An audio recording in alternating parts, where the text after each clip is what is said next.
Estamos.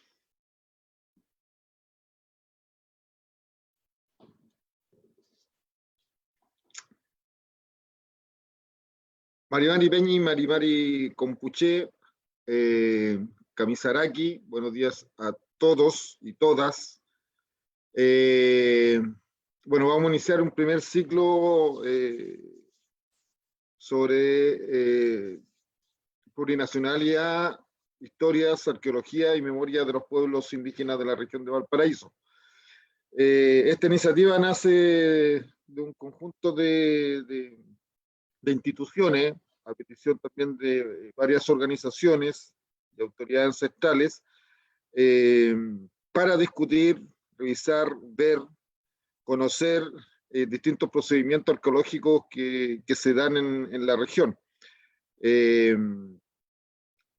Estas instituciones son la Subdirección de Pueblos Originarios del Ministerio de la Cultura, el Arte y el Patrimonio, la Municipalidad de Valparaíso a través de la Oficina de Asuntos Indígenas, el Parque Cultural Valparaíso y el Museo Histórico Arqueológico de Quillota.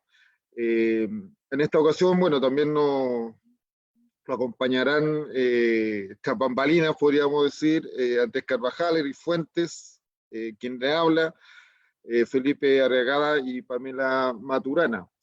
Esta iniciativa nace a propósito de los distintos hallazgos que se han venido encontrando, que no son solo recientes, sino que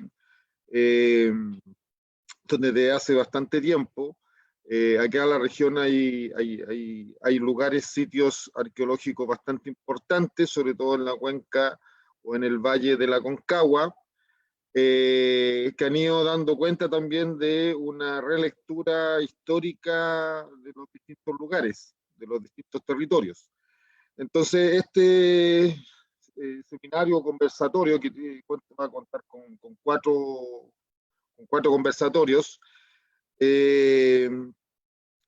pretende justamente aclarar varias dudas con respecto a esto y ir viendo las formas de cómo se van definiendo cada una de las cosas referentes a las investigaciones respecto de estos hallazgos, ¿ya? En esta ocasión, en esta primera conversatorio, vamos a contar con la presencia y la presentación de dos investigadores importantes de la región, que es Charles Garzó. Él es arqueólogo de la Universidad de Chile, máster en arte de la Universidad de Nueva York, consultor independiente con más de 10 años de experiencia en distintas zonas de Chile. Su especialidad de arqueología histórica y urbana, especialización en el periodo de ocupación inca en Chile central y estudio de alfarería prehispánica e historia. Ha participado en la investigación de distintos hallazgos arqueológicos en la región de Valparaíso y ha participado en distintas publicaciones en esta área. También es consultor del Consejo de Monumentos Nacionales y distintos museos de la zona.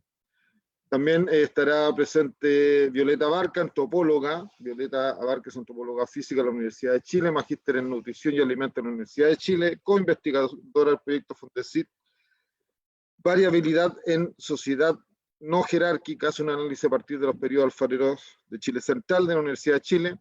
Desde el año 2018 es cofundadora de Matrinidad, fundación y docente de la Cátedra de Bioarqueología de la Universidad Alberto Hurtado, encargada del área bioantropológica del Museo Histórico Arqueológico de Quillota. Actualmente, bueno, tiene varios trabajos respecto a la gestión local del patrimonio arqueológico bioantropológico, lo que esto último ha reflejado la guía de procedimientos ante hallazgos arqueológicos y cuerpos humanos para la comuna de Quillota. Y también estará don Iván Cuñocar, lonco de la comunidad Huefolir Chamuleín de Valparaíso, destacado dirigente mapuche, miembro del Consejo de Loncos de la región de Valparaíso, destacado cultor, educador y transmisor de la cultura mapuche en las áreas de la enseñanza de la lengua, la medicina tradicional, la danza y la cosmovisión del pueblo mapuche, entre otras destacadas labores. Participante importante en proyectos educativos como es el de la escuela abierta, de la escuela Cariaga de Playa Ancha, y actualmente es una autoridad ancestral, una autoridad tradicional mapuche. En este primer ciclo vamos a tener 10 minutos de presentación por cada expositor, más o menos. y lo iniciará Charles Garzo. Charles, bienvenido. Muchas gracias, Alexis. Un saludo a todas y todos. Muy buenos días. Yo les quiero contar un poco mi experiencia de lo que surgió cuando logramos abrir la tierra en la Plaza O'Higgins, que fue es un hallazgo o sea, como sin precedente en cuanto a la cantidad de evidencias que surgieron en un espacio tan acotado. Y de eso va a tratar mi presentación. Voy a compartir pantalla para mostrarles algunas imágenes. Este hallazgo, estos hallazgos que encontramos fueron en la Plaza O'Higgins, al costado del Congreso Nacional. Fueron trabajos que realizamos entre el 2016 y 2017. Ahora, claro, yo soy consultor independiente y yo trabajo como investigador en rescates arqueológicos de hallazgos que ocurren asociados a proyectos de inversión o de distinto índole, donde se abre la tierra y de pronto salen hallazgos y hay que hacer rescate y determinar qué son, estudiarlos y posteriormente depositarlos en un museo. Nosotros hicimos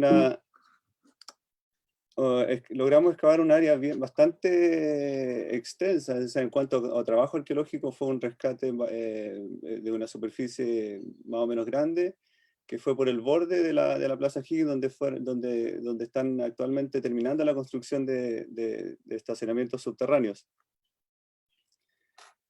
Acá vemos el sector del Almendral, que es donde se sitúa esta área.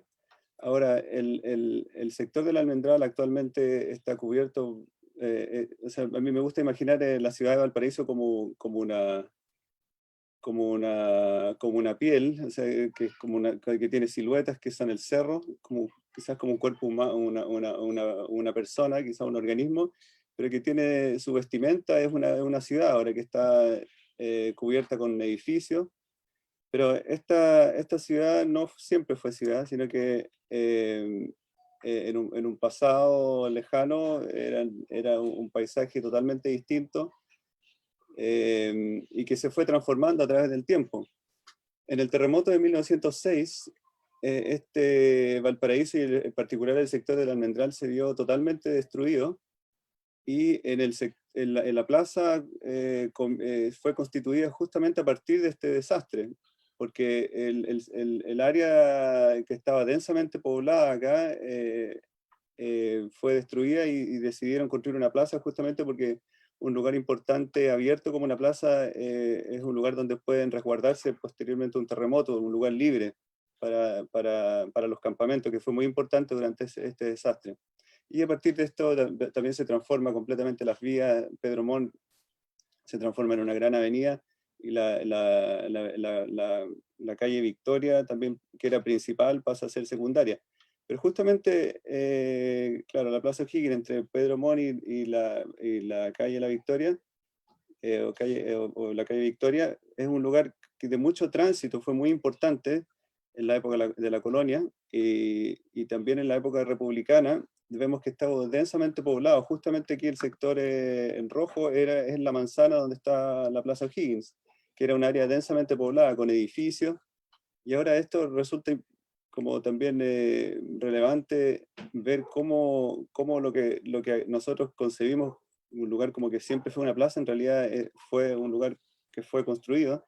Y si vamos retrocediendo a través del tiempo, a través del trabajo arqueológico, podemos darnos cuenta de esto, del pasado oculto a nuestros ojos que está bajo la superficie. Acá, por ejemplo, estos son los edificios que estaban en la plaza, en la manzana de la actual Plaza O'Higgins. Esto todo se vino abajo en el terremoto de 1906. Esta foto es de mediados de 1800. Acá vemos la iglesia de la Merced de esa época. Si vamos retrocediendo, también sabemos que había una playa en el sector del Almendral, que poco a poco fueron ganando al mar este territorio.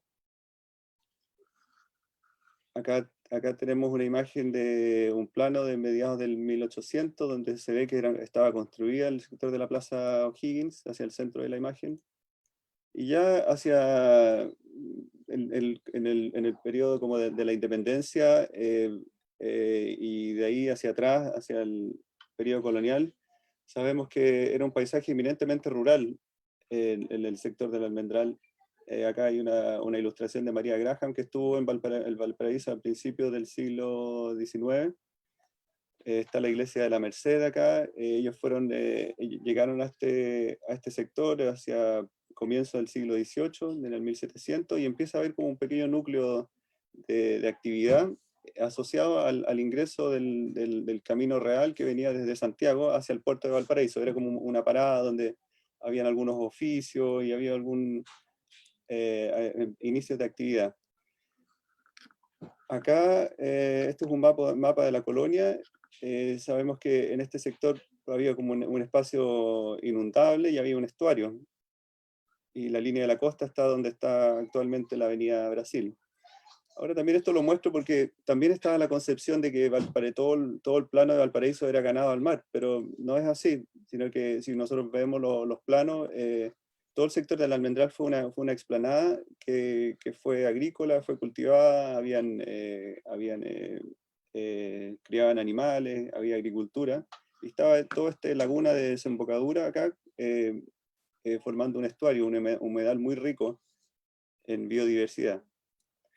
Me gusta imaginarme el puerto de Valparaíso antiguo, o el sector del Almendral, como el humedal de Tunquén, donde esto sería como el estero de las Delicias, por donde viene la avenida Argentina, formando esta laguna, y este sería el sector del Almendral acá, que en el fondo, que de hecho el sector del Almendral es muy arenoso, por lo mismo también en el terremoto de 1906 se vino abajo. Entonces, si nos vamos a este paisaje antiguo, ahora, ¿quiénes habitaron acá?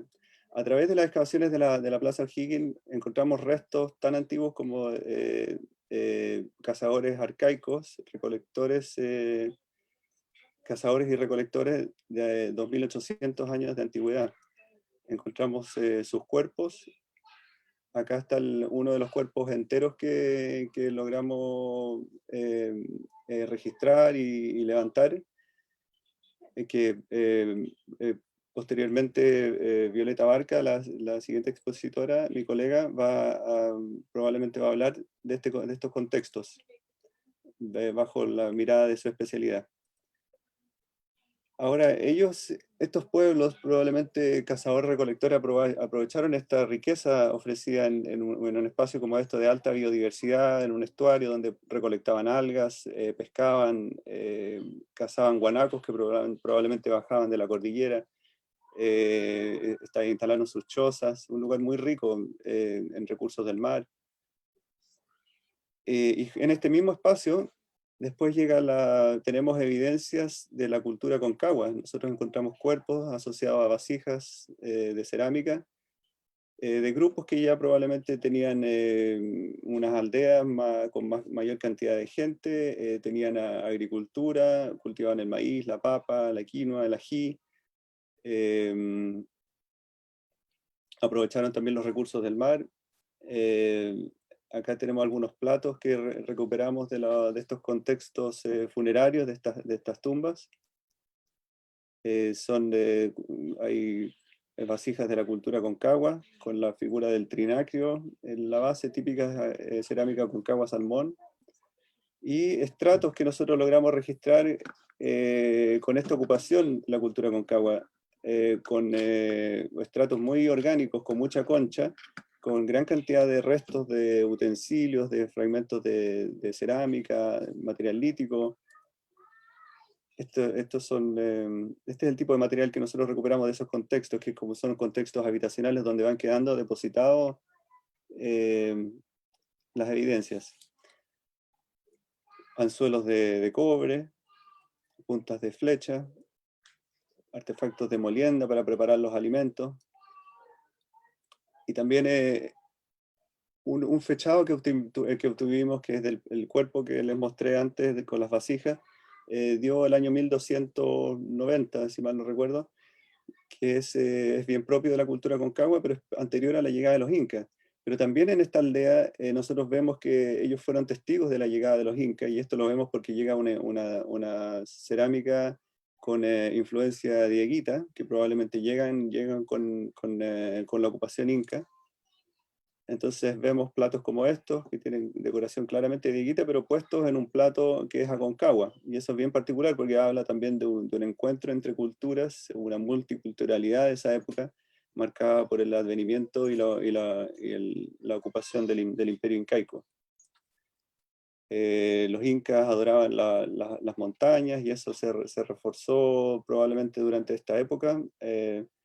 Recordemos que los pueblos originarios dialogaban directamente con las entidades del paisaje, las montañas, y ellos establecían una comunión quizás mucho más armónica de lo que estamos acostumbrados hoy en día. Y posteriormente, siguiendo como desde lo más antiguo, avanzando hacia el presente, encontramos también utensilios de la época en que estuvieron, de la ocupación de los mercedarios durante la colonia, algunos platos que mantienen una tradición indígena, porque son platos de cerámica con engobe rojo y decoración como en blanco, con líneas sinuosas que mantienen un carácter indígena, pero que se fabrican durante la colonia. Ahora sabemos que hubo una ollería indígena durante la colonia en ese sector, por lo tanto, no es como siempre la arqueología no solamente nos aporta conocimiento sobre los pueblos que estaban antes de la llegada de los españoles, y no es como que después de los españoles desaparecen los indígenas, ellos siguen conviviendo y posteriormente, claro, pasan se mezclan y son el resultado de lo que somos actualmente. También tenemos alfarería de mayólica, que esto era un tipo de vajilla controlada por la corona española que llegó acá a Valparaíso, o sea, muy propio también de un lugar donde llegan barcos de otros lugares. Esta es cerámica mayólica de Panamá, algunos mayólicas peruanas, algunas mayólicas europeas, que son utensilios que llegaron en esta época de Europa durante la colonia, cerámica vidriada de los jesuitas, porcelana china, dos reales, que es una moneda acuñada en Potosí de 1733.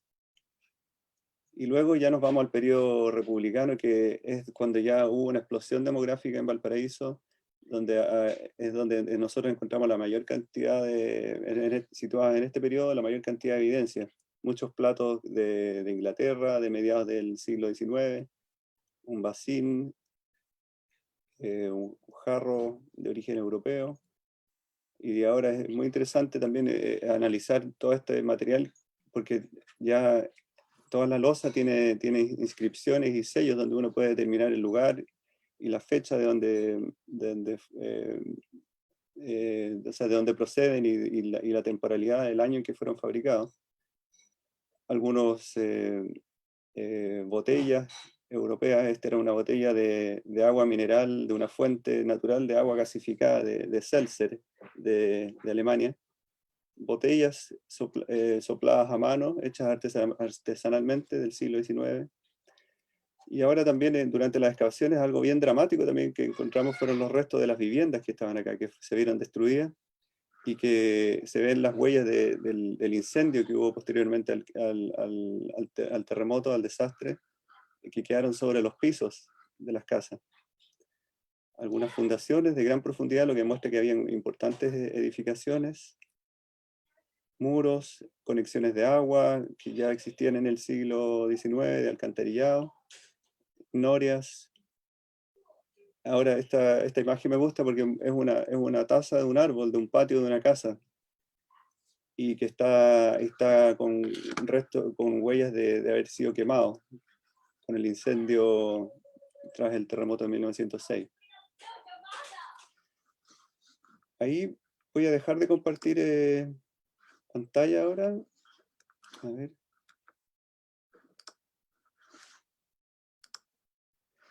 Solo como para recapitular las evidencias que encontramos en este lugar.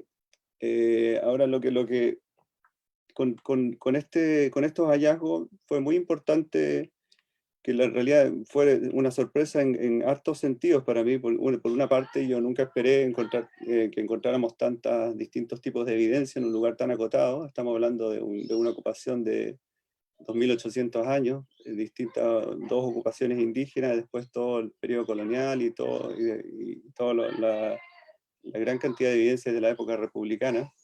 Lo que me muestra es que también es muy fácil que todo, todo el pasado, lo que está oculto a nuestros ojos, pasa al olvido. O sea, cuando se constituye una plaza, el imaginario de la gente no concibe que existan tanta historia bajo nuestros pies. Y lo otro es que también fue una experiencia muy enriquecedora en el sentido de poder compartir esto con pueblos originarios que desde el comienzo, cuando nosotros empezamos a trabajar, se acercaron a nosotros y me di cuenta de lo importante que también surgía esto, porque en el fondo se abre toda una historia de un pasado que no está en la historia oficial. O sea, pareciera que cuando llegan los españoles llegan a un lugar deshabitado, prístino, pero no era así, sino que está en un lugar muy habitado y habitado hace miles de años. O sea, el periodo de ocupación europea y el resultado de lo que tenemos actualmente a partir de la ocupación europea son 500 años en comparación a miles de años de historia que se proyectan hacia el pasado.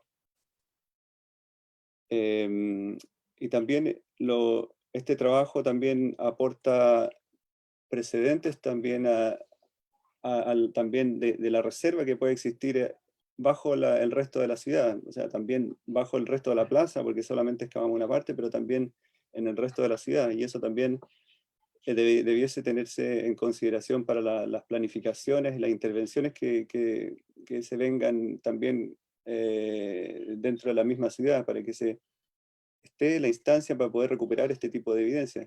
Que esto solamente se ha podido dar en los últimos años a partir de las últimas regulaciones donde es necesario hacer este tipo de estudios. Entonces, para cerrar, creo que fue una gran instancia para poder descubrir un verdadero archivo que aportó la información sobre nuestros antepasados. Y digo antepasados porque en realidad somos el resultado de estas historias, de la población europea que llegó y de los pueblos indígenas, pueblos originarios que estaban acá desde mucho antes, que convivieron, coexistieron y que finalmente se mezclaron, dando origen a nuestra raza. Y este pasado indígena es algo que solamente podemos acceder a través de los restos materiales, porque no hay restos escritos.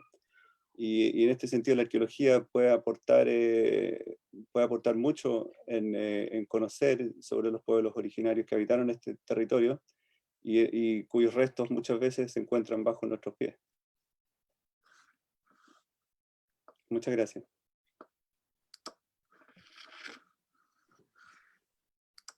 Gracias, Charles. Han ido llegando varios mensajes, saludos de distintos lugares. Estamos teniendo cobertura nacional a través de las distintas páginas que están retransmitiendo este importante conversatorio. Yo no sé si será mejor dejar las preguntas para el final, una vez que todos expongan, y ahí damos inicio a las preguntas mejor, ¿ya? Porque a lo mejor se pueden ir resolviendo algunas en la medida que se vayan entregando también más antecedentes. Entonces voy a dejar ahora a Violeta Abarca para que ella nos entregue su presentación.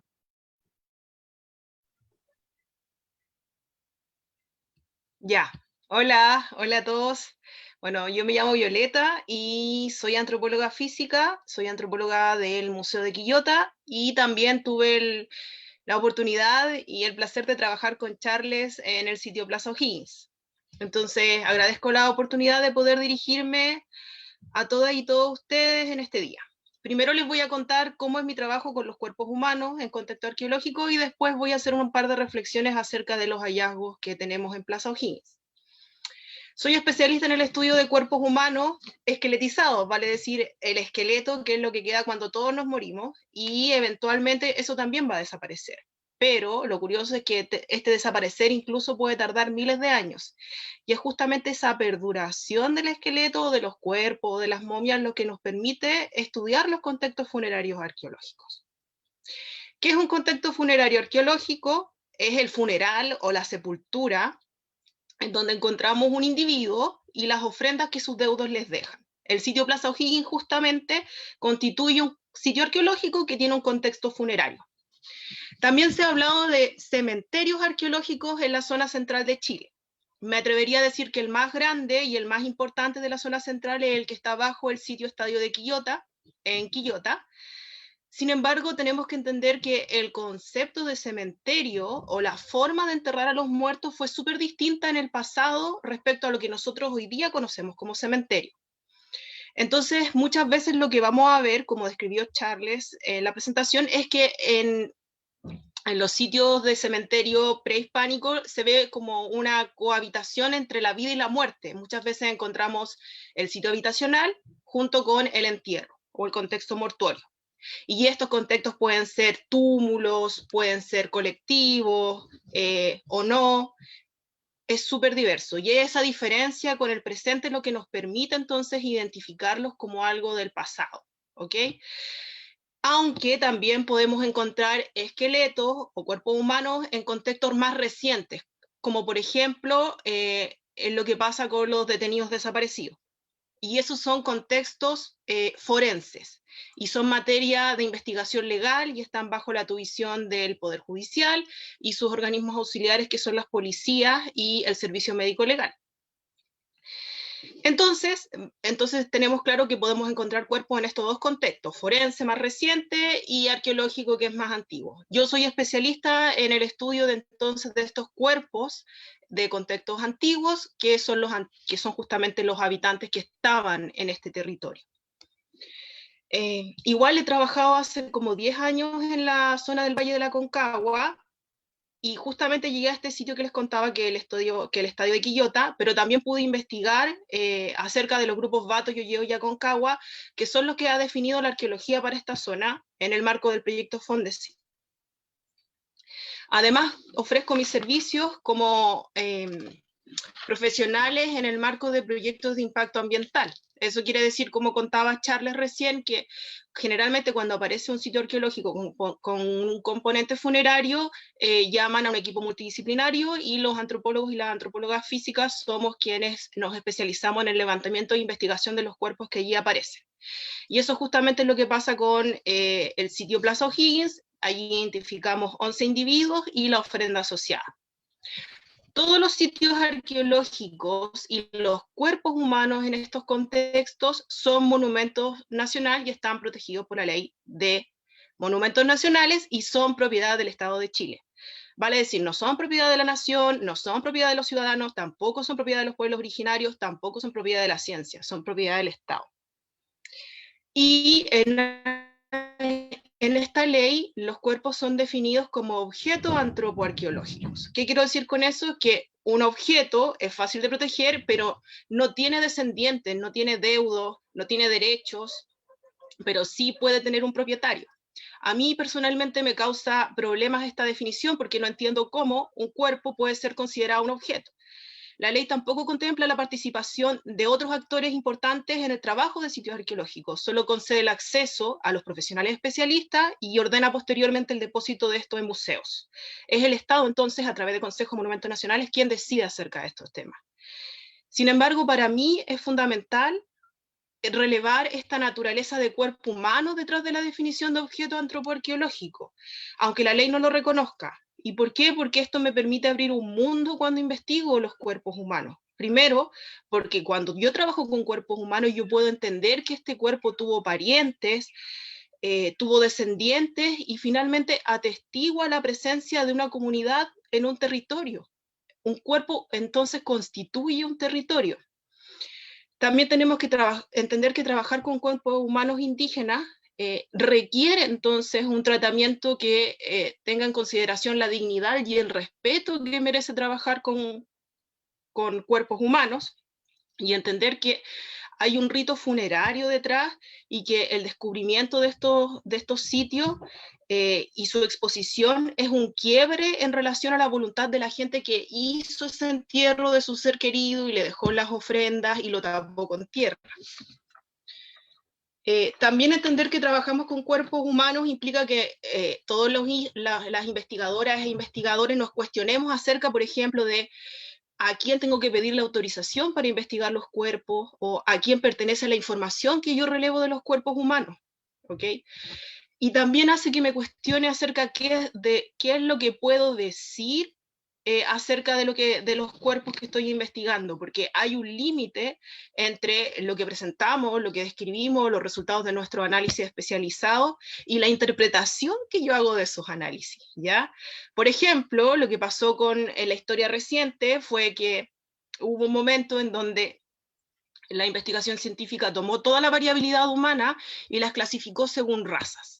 Raza es un concepto que ya está obsoleto y que no existe, pero jerarquizaron las razas y justificaron entonces la dominación de estados coloniales europeos y blancos sobre pueblos latinoamericanos y africanos, ¿ya? Entonces es importante que los investigadores e investigadoras tengamos en claro hasta dónde podemos extender las interpretaciones sobre lo que conocemos. Entonces, cuando yo les presento los resultados de lo que investigamos sobre los cuerpos de Plaza O'Higgins, entiendo que hay aspectos que yo no puedo resolver desde la evidencia material, que tiene que ver con la identidad de estos cuerpos, con saber qué pensaban, qué sentían, que son imposibles de zanjar desde este tipo de investigaciones.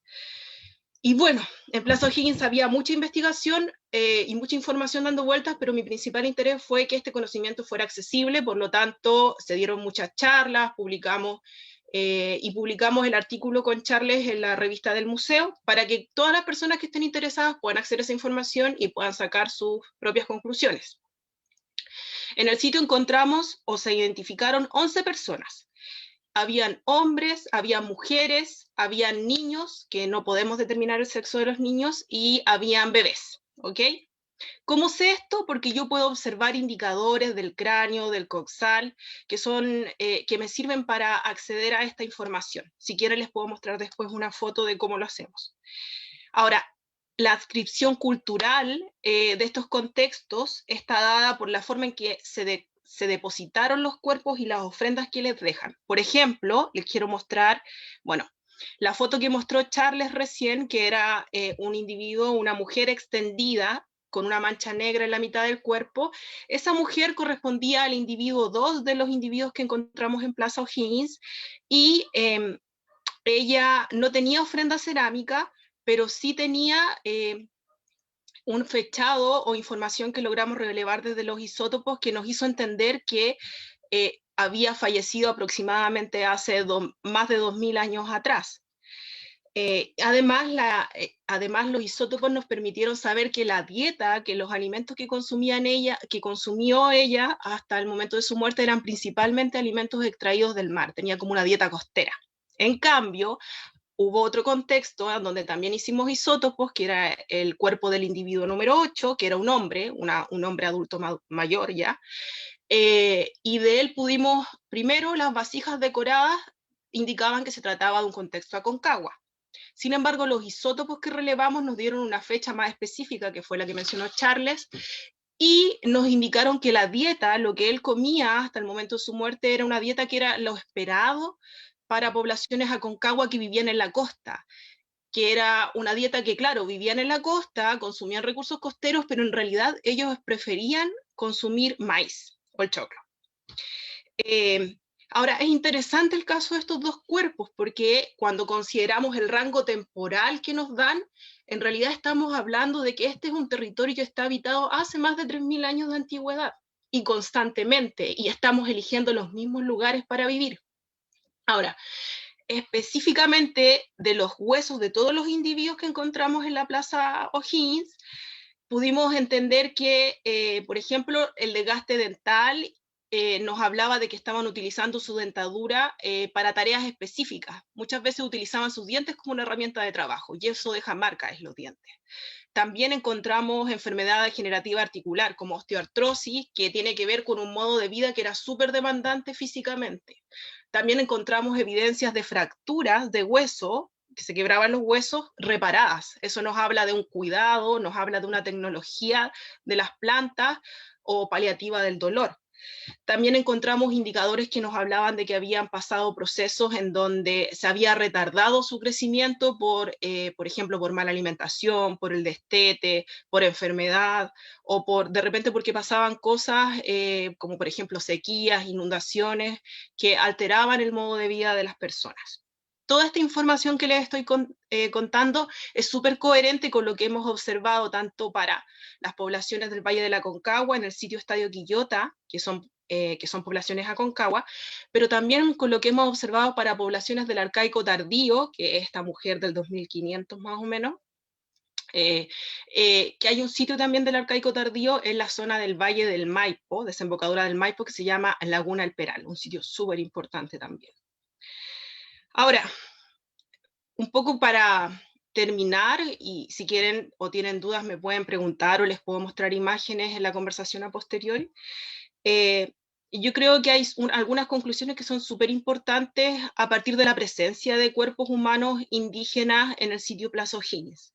Primero, que efectivamente estamos trabajando con cuerpos humanos indígenas que están presentes en este territorio desde antes que existiera siquiera la idea de un Estado-nación.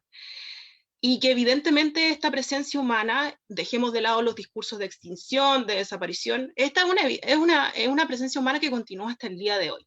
¿Okay? Segundo, que estas personas o estos grupos que han sido definidos a partir de la cultura material por la arqueología, como se evidencia como cuando uno habla de estilos cerámicos, Aconcagua, Inca mixto, Inca local, nos están hablando de cómo estos grupos coexistieron o recibieron influencia efectivamente de otros grupos. O sea, lo que sabemos para este territorio, desde la arqueología, es que al menos 3 grupos distintos coexistieron, que fueron los Batos, los Yuyeos y los Aconcagua. Pero a su vez ellos presentan influencias y contactos con poblaciones, por ejemplo, del centro-sur de Chile, que es Lopitrén, del norte Chico, por ejemplo, presentan ciertas semejanzas con algunas cosas de lo Ánima, con algunas cosas de lo Diaguita, y también presentan influencias de lo que nosotros hemos denominado, o lo que se denomina también como Inca. Entonces, no sabemos la forma específica de las relaciones, de los contactos o las influencias que estamos viendo. Solo sabemos qué pasó. Entonces, eso es algo que, y seguramente van a participar otros profesionales en este ciclo, la arqueología sigue estudiando. Y para terminar ya lo que les estaba hablando es que yo como profesional o personalmente necesito decirles que hoy día, más que nunca, es súper necesario que hagamos este ejercicio de memoria y conozcamos nuestro pasado. Pero en este proceso de conocer nuestro pasado, de valorarlo, de protegerlo, es necesario que participemos todas y todos, ¿ya? Y para lograr eso, tenemos que sentarnos a conversar y tenemos que sentarnos a generar acuerdos. Y por eso me alegra mucho estar aquí el día de hoy, porque creo que lo más importante de todo este ciclo es la posibilidad justamente de sentarnos a conversar. Eso, muchas gracias. Gracias, Violeta. Bueno, ya vamos a la segunda presentación. Se ha venido incorporando más gente a escuchar este conversatorio. Hay algunos saludos, incluso desde Washington, de Verónica de Negri, y de acá de la región y de distintos lugares de Valparaíso y del continente también. Eso yo creo que es un aliciente por la importancia que merece este conversatorio. Recordar que este es el primero de 4. El próximo va a ser en 2 semanas más. Vamos a ir anunciándoles quiénes van a participar. En algunos van a haber expertos en el tema y en otros también van a haber autoridades de pueblos originarios, de los distintos pueblos. Eso yo creo que también es importante recalcarlo, porque esto son estudios que son si lo vemos en el contexto histórico, son recientes. Aquí estamos redescubriendo una historia que es bastante importante, que bien nos decía Charlie, bien nos decía también Violeta. Vamos a dejar ahora al Lonco Iván Coñuacar para que haga su presentación. Lonco. Mary, ¿se escucha, no es cierto? Sí, Lonco. Ya. Mary, compuche, incheta Iván Coñuecar, Millán, Lonco, Comunidad Huefolil, Chamoliaín, Pupeñi Pulamien. Un gran saludo a todas las personas que nos están viendo y escuchando este trabajo tan importante para los pueblos indígenas y para el pueblo mapuche, y precisamente para el pueblo mapuche picunche de acá, ¿no es cierto?, del territorio, conocido hasta el momento por lo que ha brindado la ciencia, ha dicho y en sus investigaciones, cultura Aconcagua. Pupeñi y Pulamien, hermanos, hermanas, toda la gente que está escuchando y viendo este trabajo, primeramente yo tengo que contarles de que esto, de por qué en este momento yo estoy, ¿no es cierto?, en este panel, vamos a decir, es debido, ¿no es cierto?, precisamente al hallazgo arqueológico de la Plaza O'Higgins.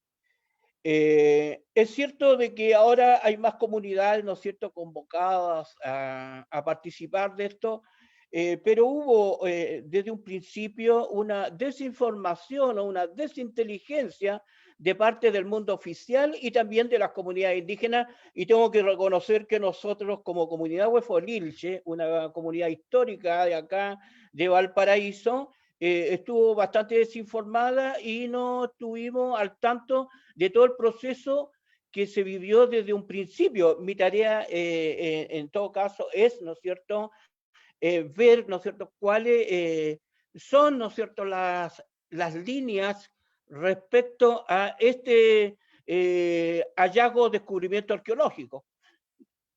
Tengo que contarles que nosotros somos una comunidad, como les decía, ya de bastante tiempo. En los años 90 nosotros empezamos a usar la Plaza O'Higgins en actividades reivindicativas, ¿no es cierto?, de nuestra cultura. Por una cosa, vamos a decir también, porque la plaza es céntrica, tiene al lado el Congreso, y por una cosa intuitiva también, ¿ya? Porque las culturas funcionan así, el mundo indígena tiene otra forma de funcionar, de ser, ¿no es cierto?, como el mundo oficial. Obviamente que estamos dentro de un contexto hoy día, ¿no es cierto?, occidental, en el cual nosotros tenemos que fortalecer la identidad y la cultura. Nosotros igual siempre ocupamos la Plaza O'Higgins de los años 90 hacia adelante, y siempre dijimos, y teníamos antecedentes, ¿no es cierto?, que ese sector había sido habitado por pueblos originarios y principalmente la cultura picunche de esta zona. Bueno, eso está en registro nuestro, cuando siempre lo planteamos, incluso en actividades, ¿no es cierto?, en la intendencia, cuando venía el tema del borde costero, siempre nosotros dijimos que ese sector era un sector, ¿no es cierto?, indígena. Es más, teníamos el antecedente, ¿no es cierto?, de lo que era el poblado de la Calaguala, ahí en la subida, ¿no es cierto?, que hoy día se conoce como Quillota. Conocemos y sabíamos, ¿no es cierto?, de que en la bajada, ¿no es cierto?, del Quintil, del parque hoy día, el único que quedó, ¿no es cierto?, con ese nombre Mapuzungún, antiguo, Quintil, y de hecho nuestra comunidad mapuche, Huefolil, Cheamuliain, Quintil Guariamu, desde que nosotros nos iniciamos acá en Valparaíso, en la ciudad de Valparaíso, le pusimos el nombre, ¿no es cierto?, que los indígenas le daban a este sector.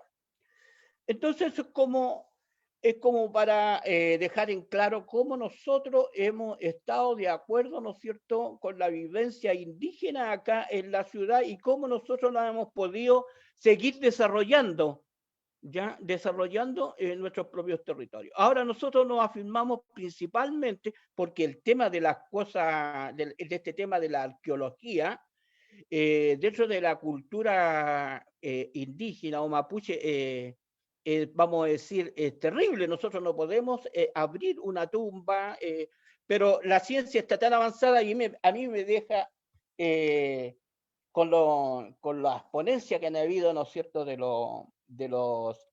arqueólogo, ¿no es cierto?, y la antropóloga,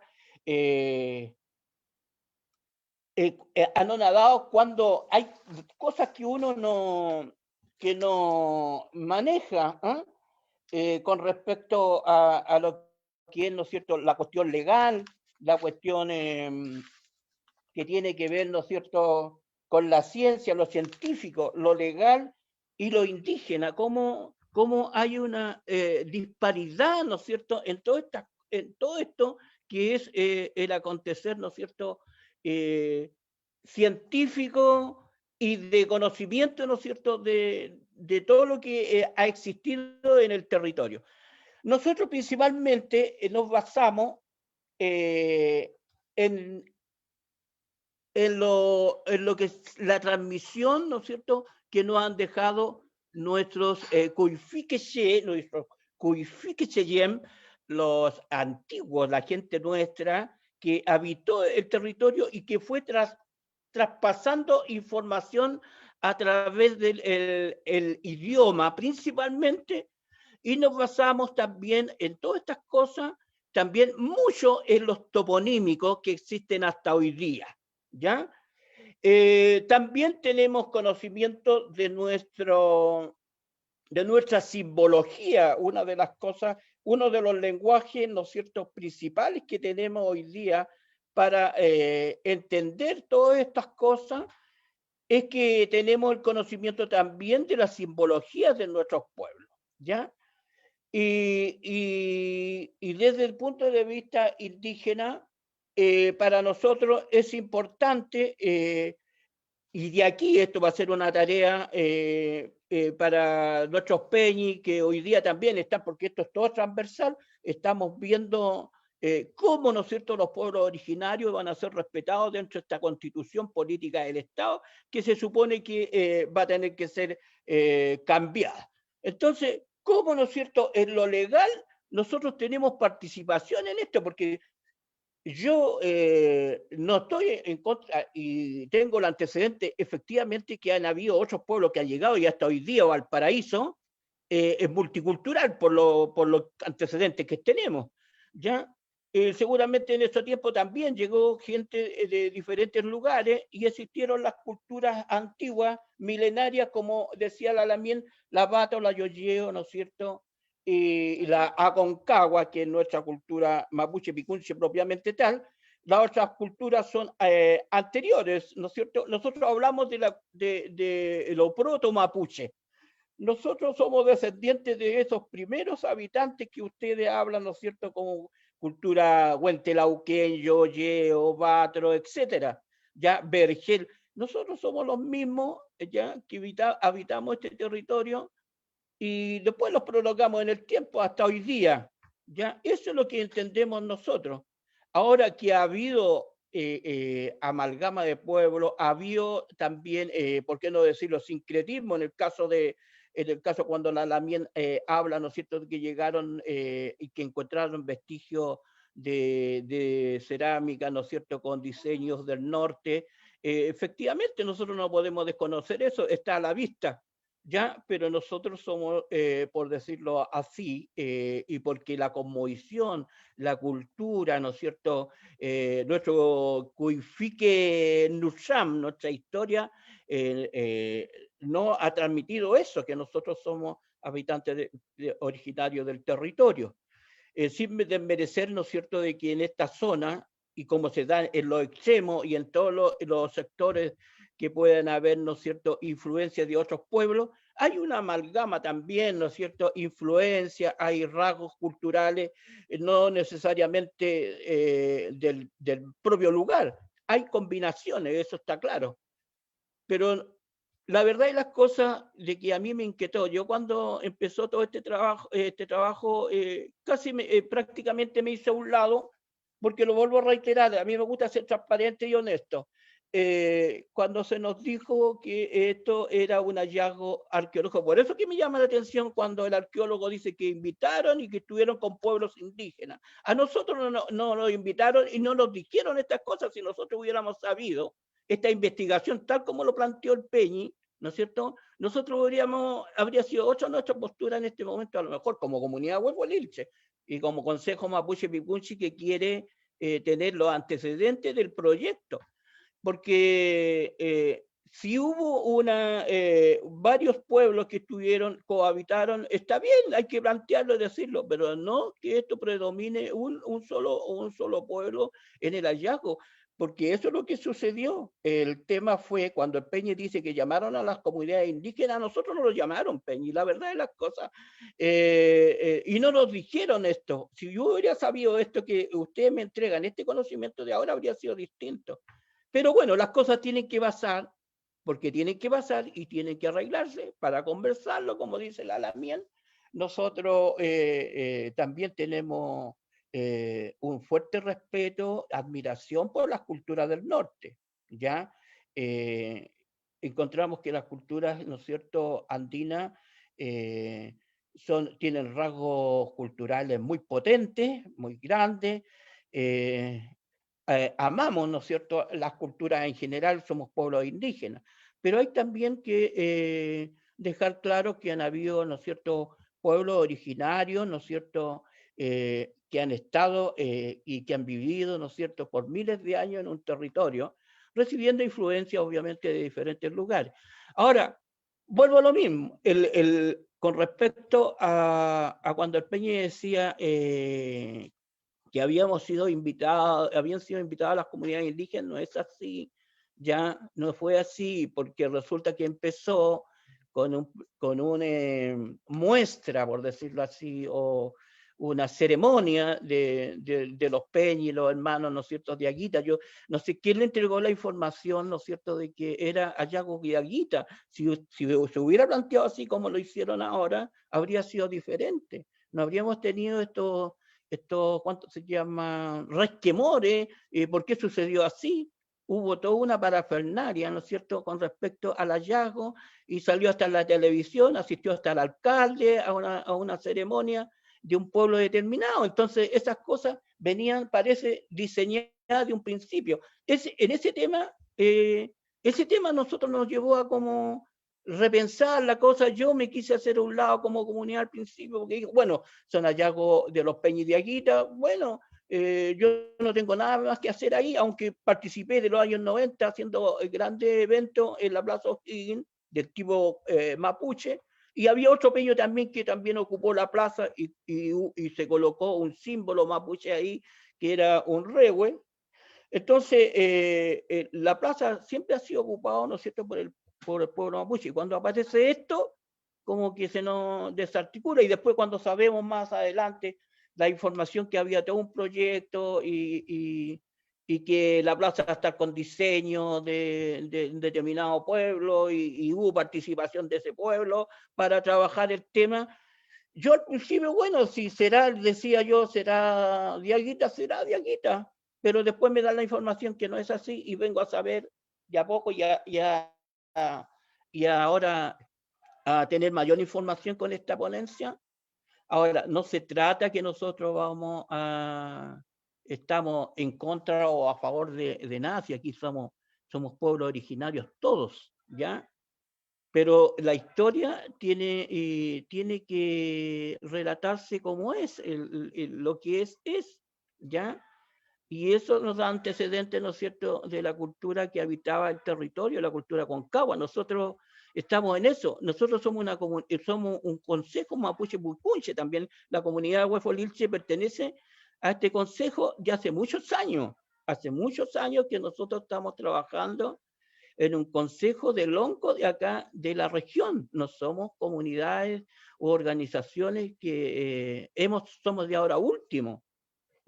Además, nosotros hemos sido mapuche e indígenas desde siempre. Ya desde que nacemos, desde el vientre de nuestra madre, somos indígenas. Y vivimos como indígenas, ¿ya? Y tenemos todo lo que tiene que ver con el mundo indígena, ¿ya? en la ciudad, hoy día en la región. Obviamente queda mucho por todo lo que fue, ¿no es cierto?, la historia que es demasiado conocida, ¿no es cierto?, de cómo, ¿no es cierto?, hubo una migración de norte a sur en la época, ¿no es cierto?, de la colonia y a la llegada del español, y después los mapuches, después nos tocó hacer lo inverso, volver desde el sur hacia el norte nuevamente y estar hoy día en las ciudades de acá. Pero tenemos que decir de que existe hasta hoy día muchas familias en el Picún Mapu que nunca se retiraron del territorio.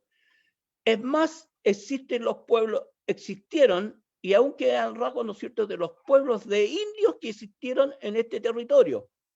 Es más, la cultura Aconcagua es reconocida por nosotros, vamos a decir lo que está hablando la antropóloga, exacto. Nosotros reconocemos la cultura Aconcagua y la cultura mapuche con los túmulos, ya cuando se entierra a la persona, ya con los túmulos principalmente, que nosotros en el sur le llamamos los cuel, o se llamaban cuel, ¿ya? Eso está en cultura Aconcagua y eso es muy mapuche, ¿ya? La alfarería también que se hacía en esa zona era la misma que se hacía en el sur. Es más, nosotros hemos encontrado restos, ¿no es cierto?, de nuestros Peñi, Lamien y familia que están en la cuarta región, no han salido nunca de su espacio, ¿ya? Es cultura mapuche picunche, ¿ya? Familias completas que están arriba en la cordillera del Elqui hacia arriba, ¿ya? Casi al llegar a la Argentina. Mapuche, los mapuche. Es más, otro antecedente, Chani Archillo, de 1830 y tanto, cuando fue encontrado en Atacama, ¿ya?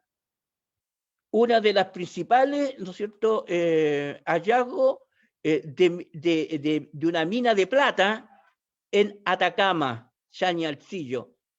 ¿Quién fue el que descubrió esa mina?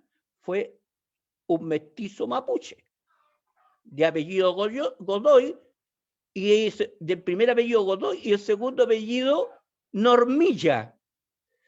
¿Cómo lo descubrió? Hay varios antecedentes, pero nosotros nos quedamos, ¿no es cierto?, con la información que nos entrega, ¿no es cierto?, la información que nos entrega el EPEO o el Cuifico Nutran Mapuche.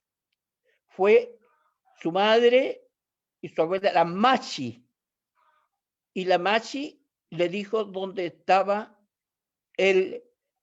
la mina de plata antes de morir, lo dejó como herencia. Y esa era una familia mapuche en Atacama. Ahí, como ejemplo, cómo los pueblos, cómo las familias, ¿no es cierto?, se desplazan de un lado a otro.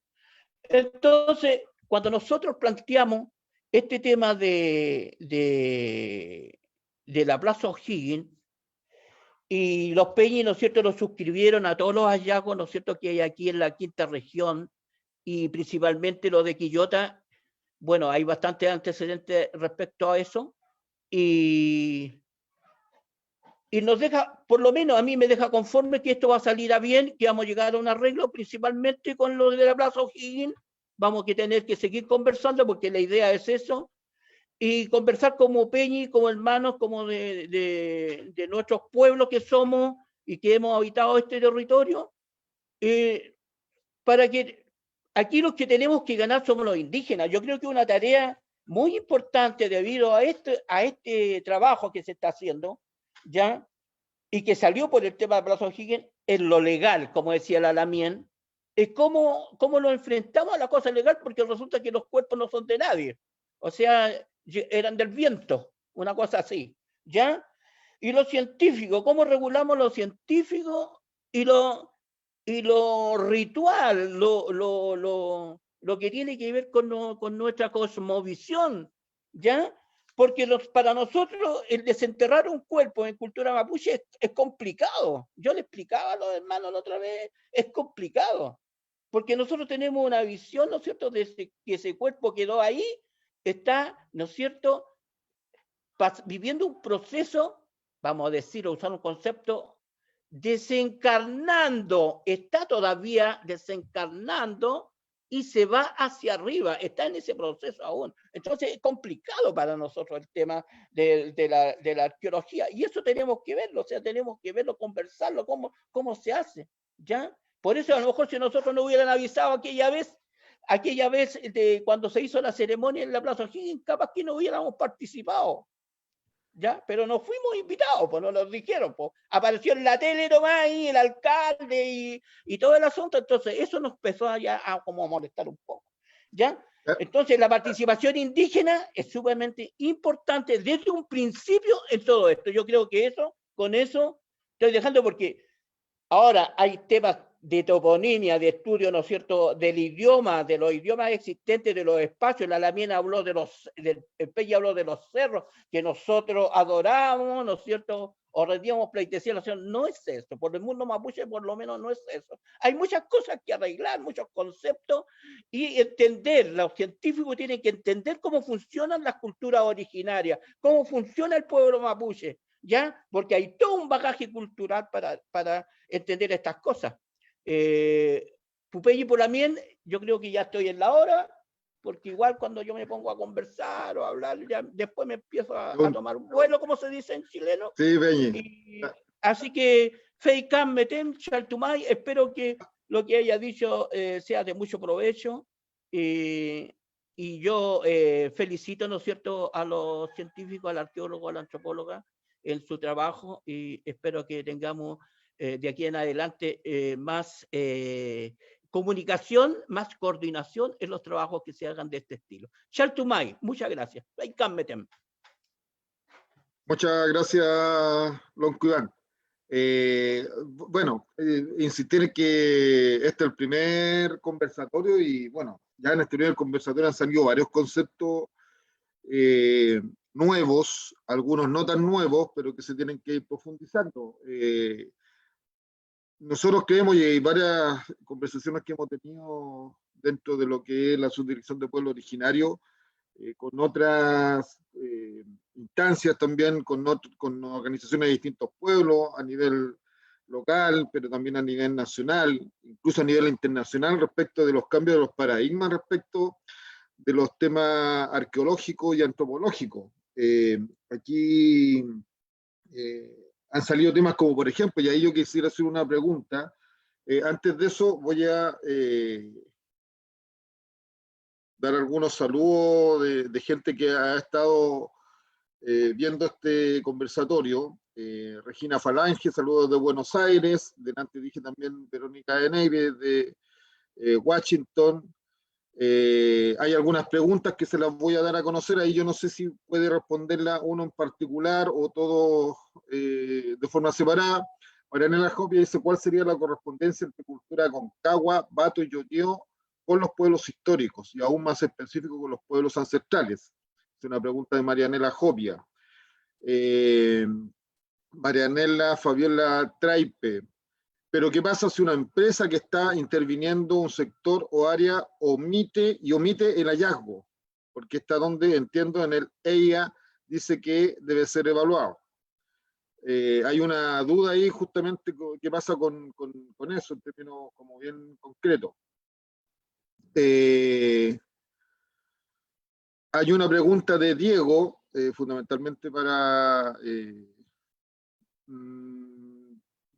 para Violeta, creo yo, dice: quería preguntar si en antropofísica la mayoría de las veces se suele leer el cuerpo en binario, macho, hembra, hombre, mujer, siendo que culturalmente podría haber correspondido a otro entendimiento del sexo género, pero se reproduce el binarismo y lo colono en un determinismo tan estricto, que olvida el aspecto de la corporalidad y la experiencia. Y otra pregunta que yo creo que es importante, y eso, bueno, yo me atrevo a decir un poco lo que decía Violeta a propósito de esto, de que un cuerpo constituye un territorio, ¿ya? Entendiendo, digamos, de que hoy día ya no estamos hablando, creo yo, a partir de lo que es el protocolo nuevo protocolo que se está implementando en el Museo de Quillota, de restos arqueológicos, sino que se habla de cuerpos, tanto hombre como mujer o niño y niña, ¿ya? Yo quisiera partir por esa pregunta, aparte, digamos, de las que ya plantearon algunas personas que están en el chat. Esto de un cuerpo constituye un territorio para Violeta. Y para Charles, esto a propósito de la ley de monumentos nacionales, y que alguien hacía referencia ahí a propósito de quiénes son los dueños de estos hallazgos. ¿Ya? Y si a lo mejor quizás sería bueno cambiar la legislación o revisar la legislación de monumentos nacionales. Y a propósito también de la pregunta y las dudas que hace el Lonco sobre los procedimientos justamente de hallazgo, cómo se relacionan estos hallazgos con las organizaciones que están hoy día existentes a propósito del convenio 169. Dejo las preguntas ahí para que la puedan responder y ahí vamos a ir viendo más preguntas con el chat. La idea es que puedan tener unos 3 minutos por respuesta. No sé si empezamos por Violeta. Ya, acá estoy anotando un poco las cosas a las que quería referirme de todas las preguntas. Género. Súper buena pregunta, súper buena acotación. Es este llamado a la no binarización de los cuerpos súper contingente desde la perspectiva de la teoría antropológica. En esta ocasión me limité a presentar los resultados descriptivos del análisis bioantropológico. Sin embargo, el género, dado que es una construcción social, no es algo que sea tan fácil de estudiar solamente a partir del registro de los cuerpos humanos, sino que tiene que hacerse en intersección con los contextos arqueológicos, por ejemplo. Y hay mucha literatura al respecto y he tenido la oportunidad un poco de problematizar este concepto de género a partir de los estudios del registro arqueológico, en particular cuerpos humanos, con los trabajos del equipo Fondesit que les contaba recién, en donde estamos viendo, por ejemplo, la construcción de la actividad física y los sesgos de género que hay al momento de atribuir, por ejemplo, el rol de cazador a los hombres y el rol de recolectora a las mujeres, y todas las interpretaciones que tienen que ver también como con la cantidad de trabajo, la división sexual de trabajo, así que súper buena esa acotación y contingente. Y claramente que el binarismo es una forma súper occidental de concebir los cuerpos. Uy, podríamos hablar mucho de ese tema. Ahora, lo último, ¿quiénes tienen acceso a los sitios arqueológicos? Claro, claramente lo que yo les planteaba era que la legislación nacional en este momento, claro, en lo que respecta a monumentos nacionales, invisibiliza la existencia de cuerpos humanos indígenas, pero también enajena a los sitios arqueológicos respecto de la población en general, porque si ustedes lo notaron, es propiedad del Estado, no es propiedad de... No, los otros actores no tenemos injerencia ni en la administración ni en el tratamiento de los cuerpos ni de los sitios arqueológicos. Entonces, no es que esté zanjado en ninguna parte qué hacer cuando aparece un sitio arqueológico. No hay algo que te diga, tengo que llamar a la prensa, tengo que llamar a tal organización, tengo que informarle a la MUNI en general. Cuando se trata de proyectos de impacto ambiental, que es súper terrible, es materia de la empresa, es un terreno privado y tiene que ver directamente con Consejo de Monumentos Nacionales. Este problema de participación, que me parece que es súper terrible, lo hemos tenido mucho en Quillota con el museo, y justamente por eso empezamos a implementar herramientas de gestión local que tienen que ver con justamente darle la posibilidad y permitir, y porque lo necesitamos, de trabajar con la comunidad en general y con pueblos originarios en particular. Y eso nos ha habilitado la posibilidad, por ejemplo, de volver a realizar rituales en los lugares de hallazgos funerarios, de poder ordenar un poco a nivel local de quién llega al terreno, quién puede acceder, quién participa, etcétera. Y todo eso ha sido hecho con la participación de la Asociación de Pueblos Originarios de Quillota, que es algo de lo que van a hablar en las futuras sesiones de estos encuentros. Creo que eso resume un poco, toca todas las preguntas que habías hecho. Sí, Violeta, una sola cosa. Tú te referiste, hiciste un comentario a propósito de que un cuerpo constituye un territorio, si se pudiera desarrollar eso. Yo creo que es súper importante en el entendido también de lo que estás diciendo tú, a propósito de la ley de monumentos, a propósito de quiénes son los dueños respecto a la legislación que es el Estado, pero se podría entender de que podríamos hablar de varios patrimonios también, porque obviamente parece que la palabra el patrimonio, de hecho nuestro ministerio se llama las culturas, las artes y el patrimonio, pero resulta que parece que son más los patrimonios. O sea, yo tengo problemas con este concepto del patrimonio, porque claramente como que lo toma, lo institucionaliza y lo aleja un poco de la comunidad viva y como de los diferentes intereses que hay sobre lo que constituye esta idea de patrimonio, la valorización y el cuidado. Ahora, y para mí también el patrimonio tiene, los cuerpos humanos, que es mi tema, tienen una importancia política. Primero porque se trata de cuerpos humanos indígenas principalmente que no son considerados cuerpos humanos, que son considerados objetos.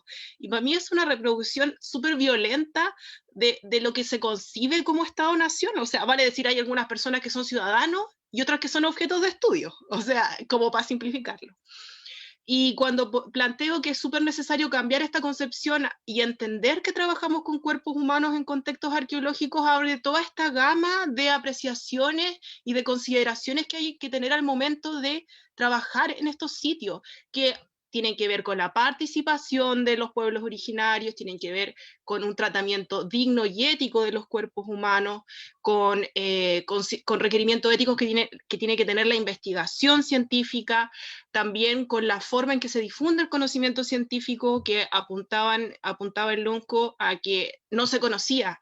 Y la arqueología y la antropología tienen esta deuda pendiente, que también es un problema con el Estado, porque estos conocimientos nunca han sido integrados en los planes de educación formal de los colegios, y hay harta información que ya tenemos acumulada como suficiente como para elaborar libros de textos educativos. Y finalmente, cuando yo entiendo que un cuerpo humano o concibo un cuerpo humano como tal, entiendo que este cuerpo humano tiene familiares, tiene descendientes, y está un poco siendo este testigo acerca de la presencia de las comunidades descendientes, que no voy a resolver quién es la comunidad descendiente, y eso es lo que les quería dejar claro, que la evidencia no da para eso, pero sí da para decir que hay comunidades descendientes. Estas comunidades descendientes sí pueden o sí pertenecen a un territorio. Y para mí es súper importante la pertinencia territorial, porque tiene que ver con que el lugar en que habito le pertenece nos pertenece a estas personas, a quienes están ya evidentemente, ya tienen una historia de existencia en el territorio, y eso me permite, por ejemplo, levantar herramientas de participación o de protección frente a otro tipo de proyectos que tiene que ver con extractivismo, o que pasa mucho en la quinta región, que está el tema de la minería, el tema de las termoeléctricas, el tema de las torres de alta tensión, etc. Y eso conlleva otro proceso político que tiene que ver con las consultas, bueno, los procesos de consulta, que son temas súper actuales en la región. Eso. Gracias, Violeta. Charles, no sé si quedaron claras las preguntas o te las repito, que tenía que ver con el tema de la legislación.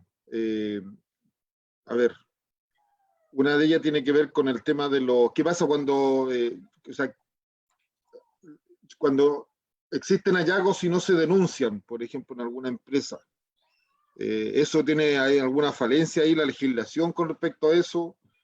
Y lo otro, a propósito de la cultura, a ver, déjame buscar la pregunta en concreto. De Marianela Jopia, ¿cuál sería la correspondencia entre cultura Concagua, Pato y Yoyeo con los pueblos históricos, y aún más específicos con los pueblos ancestrales? ¿Ya? De ahí, bueno, yo le voy a hacer una pregunta también, varias preguntas que hay para el Lonco que han venido llegando. ¿Ya? Eso, Charles. Sí, en cuanto al aspecto legal, nosotros trabajamos, la entidad que protege todos los restos arqueológicos es el Consejo de Monumentos Nacionales, porque claro, y que lo rige la Ley de Monumentos Nacionales, que es la 17.288 de Monumentos Nacionales, que es una ley del 1972, si mal no recuerdo, donde se establecen los primeros lineamientos respecto a restos arqueológicos. Se definen como monumentos nacionales todos los restos materiales prehispánicos, de población indígena, que tienen o reflejan el patrimonio antropológico, religioso, cultural de los pueblos. Es una ley que ya está un poco pasada de moda, yo creo, o sea, es un poco antigua, pero claro, y en esa ley se establece que todos estos restos son de propiedad del Estado, como bien dijo Violeta. Entonces, respecto a qué pasa cuando hay un sitio arqueológico que es intervenido y que no se avisa, bueno, se está destruyendo algo que es de propiedad del Estado. Y claro, ya ha pasado a veces que cuando es algo muy grave, es el Consejo de Defensa del Estado que presenta una querella por destrucción de algo que es propiedad del Estado.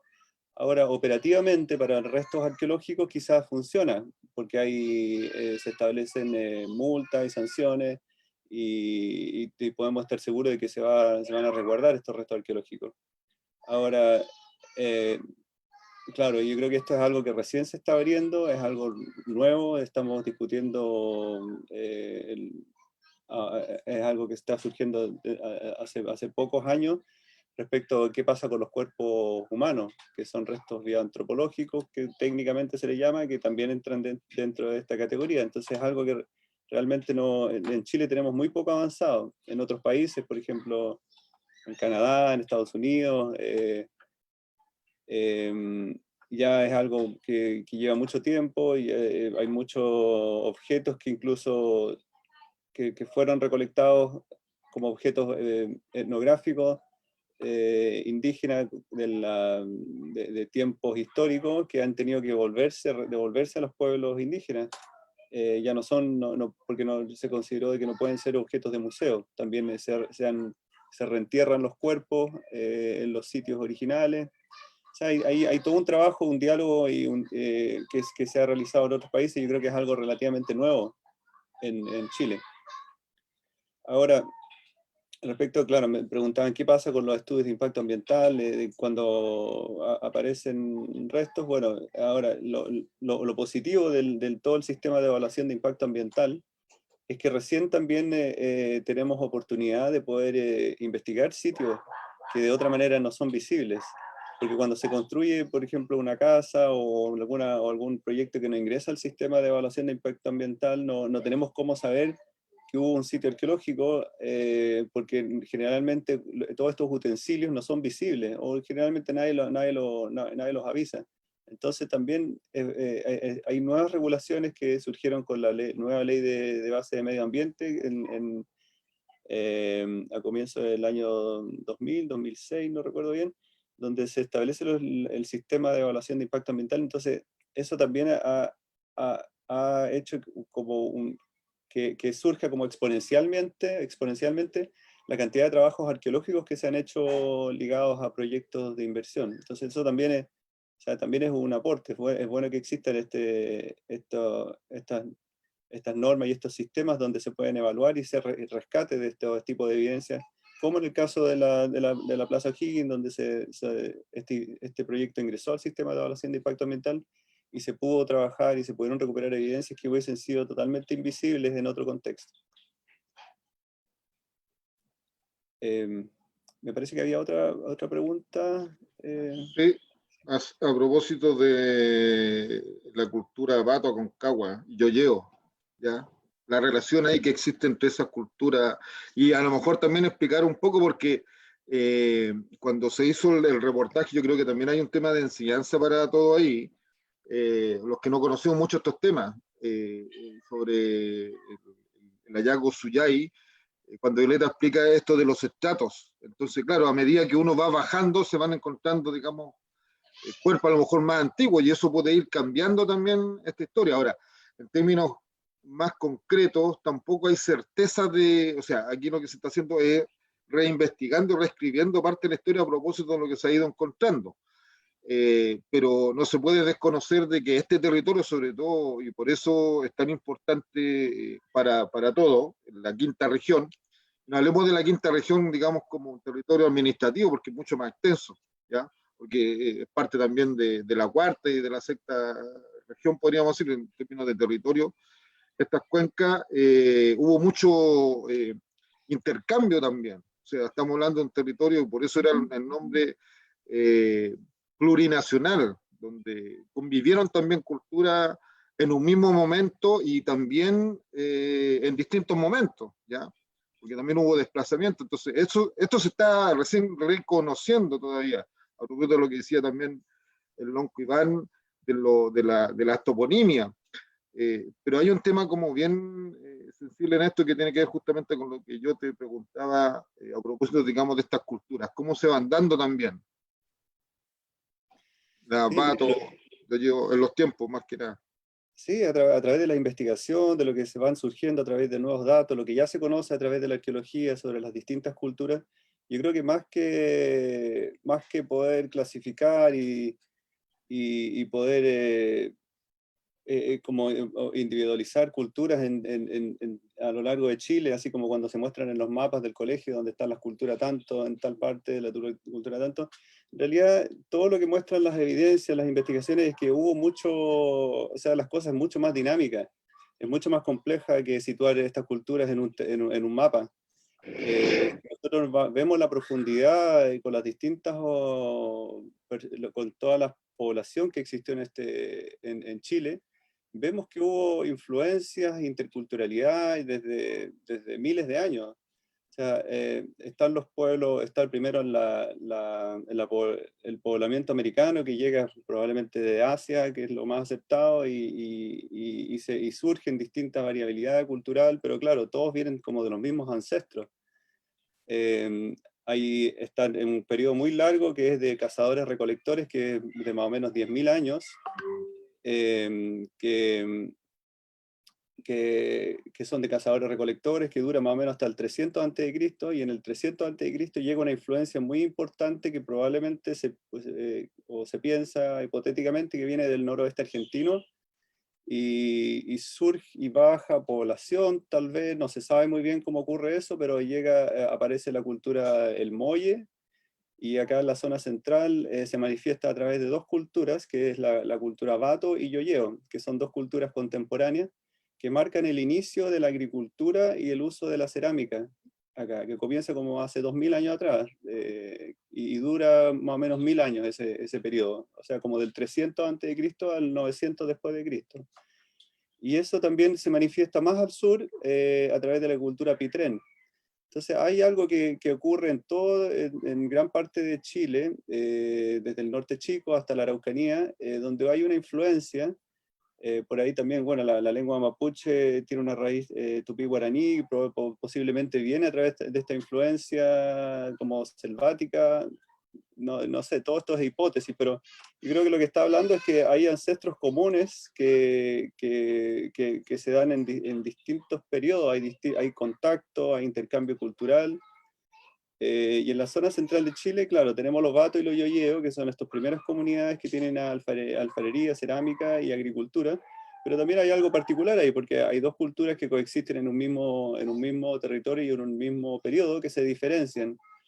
Los Batos tienen una tradición un poco más recolectora aún, son más cazadores, y también ocupan el tembetá, este adorno labial, como un piercing.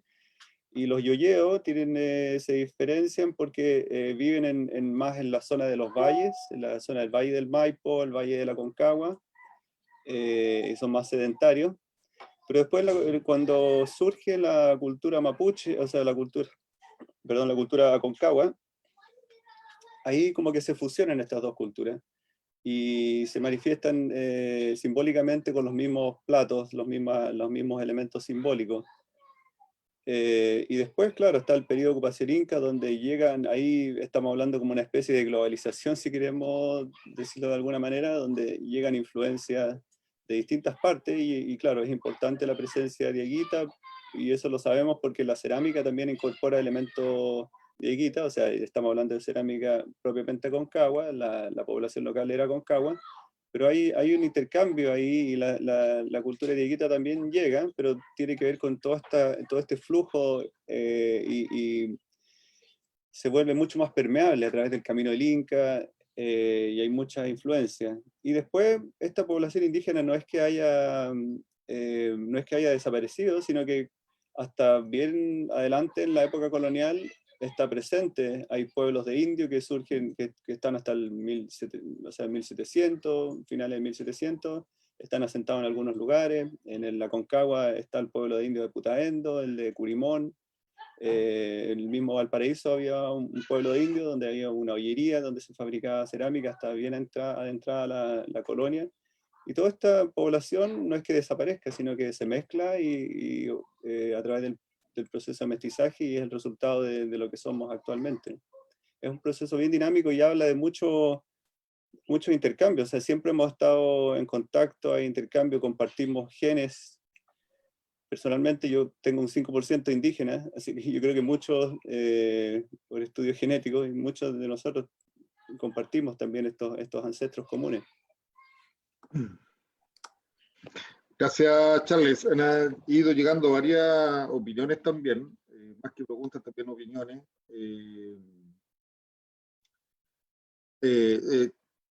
A propósito de algunas piedras tacitas que se encontraron en el cajón de Lebu, ya que esto queda en la comuna de Limache, detrás de Villa Alemana, cerca de Peña Blanca. No solamente decir ahí que ya el Consejo de Monumentos ya hizo visita al territorio, se está preparando un informe respecto a esas piedras tacitas. Pero eso, bueno, hay que esperar el informe, así que para aclarar ese tema. Para el Lonco Iván, aquí hay un tema que se han referido los dos profesionales, o sea, Violeta y Charles, a propósito de las exhumaciones, ¿ya? Pero primero hubo una inhumación de los cuerpos, más allá del origen de qué pueblo es. Aquí tiene que ver un tema que es para nosotros también como institución bastante relevante, y que tiene a lo mejor relación con lo que ha pasado con otros hallazgos, por ejemplo, esto de cuando se encontraron las momias de Chinchorro, ¿ya? Y que justamente Violeta se refirió a eso, Charles se refirió a eso, y usted, Lonco, también se refirió a eso, porque son cuerpos que tienen un territorio, y quisiera insistir en ese tema. ¿Qué debiera suceder con esos cuerpos una vez que se investigue? Porque, claro, no podemos desconocer de qué es necesario investigar para conocer las raíces, digamos, y los orígenes nuestros y de este territorio. En algunos casos, en algunos países, ¿ya? La legislación ha permitido de que se reentierren, ¿ya? Que se entreguen esos cuerpos a los pueblos originarios. Entonces, la pregunta tiene que ver un poco con eso, Lonco Iván. Y lo otro, a propósito también de lo que decía Charles y Violeta, esto del convenio 169, que es bastante relevante para los pueblos originarios, que es una de las pocas legislaciones que puede permitir, digamos, de que se avancen en estos protocolos de hallazgo. También tiene que ver con los recursos que tienen hoy día los museos para el resguardo justamente de esto, la investigación, y bueno, después posteriormente a lo mejor en algún momento se podrá llegar a la inhumación nuevamente. Lonco Iván. Sí, con respecto a eso, por lógica y por tradición, nosotros entendemos que los cuerpos tienen que seguir, ¿no es cierto?, bajo tierra hasta que se completamente, ¿no es cierto?, lleguen a ella. Somos de la tierra, dice que nosotros nacimos como las plantas, en este territorio, por eso la cosmovisión mapuche es muy fuerte respecto a eso mismo, valga la redundancia, al territorio, a donde estamos. ¿Ya? Nosotros volvimos a la tierra, ¿ah? Nos convertimos también ya después en piedrecita, en arenita, en polvo, ¿no es cierto?, de la tierra. Por lo tanto, tenemos que volver a ella de una u otra manera, no permanecer en una vitrina, en un museo horroroso, nosotros aquí hemos visto en muchos museos, ¿no es cierto?, cuerpos, ¿no es cierto?, hallazgos arqueológicos, cuerpos humanos, ¿no es cierto?, que están en la vitrina de muestra. En Argentina es horrible, hasta los cuerpos de unos generales mapuches, ¿no es cierto?, loncos mapuches, putas loncos mapuches, están en exhibición hasta hace poco. Hemos sabido que aún permanecían en la vitrina, ¿no es cierto?, de los museos. Ahora, nosotros cuando planteamos hace muchos años atrás todo este tema de lo que es las cosas que están en los museos, nosotros pedimos, ¿no es cierto?, cuando trabajamos para la nueva ley indígena en los años 90, a fines o principios de los 90, 91, solicitamos, ¿no es cierto?, que todos estos elementos, ¿no es cierto?, todas estas cosas que tenían que ver con el patrimonio cultural indígena se fuera devuelta, ¿no es cierto?, a las comunidades. Bueno, pero las cosas quedaron ahí y ahora sigue igual. Ahora vuelvo a plantear un momento muy importante, ¿no es cierto?, que estas cosas también aparezcan y se respalden, ¿no es cierto?, a las comunidades indígenas con el proceso que estamos viviendo y que va a ser la constituyente. Vamos a tener que darle solidez al 169, ¿no es cierto?, al convenio internacional.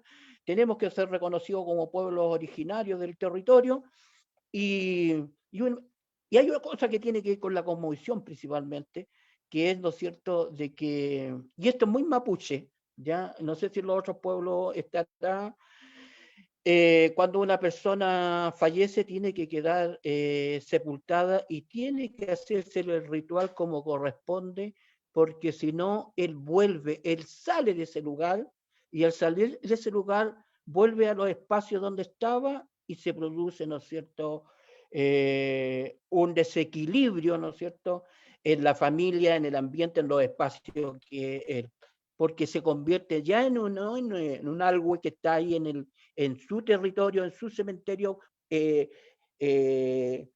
aprontándose, ¿no es cierto?, para este cambio definitivo y subir hacia arriba, ¿ya? Vuelve y trae mala suerte a las casas, a la familia. Entonces, por eso, dentro de la cultura mapuche, es muy importante que la persona que fallece permanezca en el cementerio, ¿ya? En el sur hay bastante cuidado con eso. Están los cementerios que son mapuches de comunidad. Toda la gente sabe dónde tiene que quedar, cuál es su lugar en el mismo cementerio. Aquí está esta familia tanto, está la otra, aquí están los abuelos, ahí está todo. Y vuelvo a lo anterior cuando hice la ponencia, cuando estuve hablando con respecto a los hallazgos, que son los mismos del sur, con respecto acá a la región, cuando se hacen estos cúmulos, ¿ya? Todavía, ¿no es cierto?, en nuestros cementerios allá del sur de Chile, cuando uno va a un cementerio allá, ve, ¿no es cierto?, estos montoncitos de tierra que sobrepasan donde está la persona enterrada, son QL. Entonces, en definitiva, el que fallece tiene que quedar enterrado para que cumpla su ciclo como corresponde y pueda, ¿no es cierto?, su espíritu subir después, una vez que ha dejado todo, ¿no es cierto?, esto acá en la tierra. Por eso es delicado el tema de los hallazgos arqueológicos. Todo eso tiene que ver con nuestra cosmovisión. Nadie quiere que su familiar se convierta en Huichanalhue, ¿ya? Cuando por todo esto lo que le acabo de decir, vuelve y se desequilibra. Eso es más que nada con respecto a los hallazgos que tienen que ser devueltos y tienen que volver a la tierra. Muchas gracias, Iván. Decir de que este es el primer ciclo de 4. Obviamente no podíamos hacer un conversatorio con todos, invitó a otra gente también y que van a estar en los siguientes conversatorios. Hay un conversatorio donde van a ver exclusivamente pueblos originarios respecto de estos temas, ¿ya? Y también van a haber algunos conversatorios que tienen que ver con temas muy específicos, como por ejemplo el protocolo de hallazgo de la municipalidad del Museo de Quillota, ¿ya? Donde participó Violeta y otros profesionales. También decirle de que hay un documental que se transmite por vía de UPLA TV a propósito, que es un reportaje en realidad a propósito hallazgo de Suyay, ¿ya? Y así, bueno, vamos a seguir trabajando estos temas. Aquí estamos recién iniciando esta discusión. Entendemos de que no es solo este ciclo de conversatorio, hay otros temas también relevantes respecto de los hallazgos y que tienen que ver, por ejemplo, con la legislación, que también los vamos a tratar en uno de estos conversatorios. A propósito justamente de esto, bueno, se han ido cruzando varias cosas. Una tiene que ver con el tema de los hallazgos, los procedimientos de cómo se hacen, que hay bastantes cuestionamientos, también hay que decirlo respecto de los pueblos originarios, hacia la forma o las fórmulas de cómo se desarrollan. Esto de empezar a aplicar también el convenio 169 respecto de los hallazgos y que tiene que ver con los derechos de los pueblos originarios, los derechos colectivos, que también los vamos a tratar en algún momento. Entonces son varias las aristas que a lo mejor también se van a ir abriendo respecto de estos temas.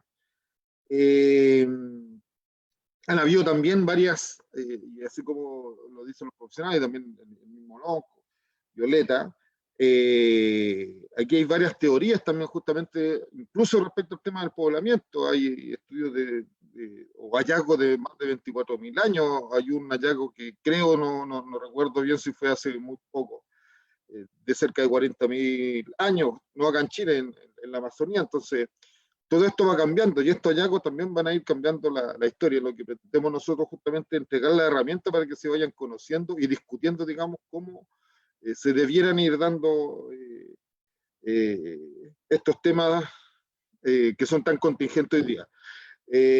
Hay que decir de que también, a propósito de la Plaza O'Higgins, no sabemos qué pasó con los hallazgos que parece que hubieron cuando se construyó el Congreso, ¿ya? Ahí no estaba esta legislación o simplemente omitieron, digamos, lo que encontraron ahí.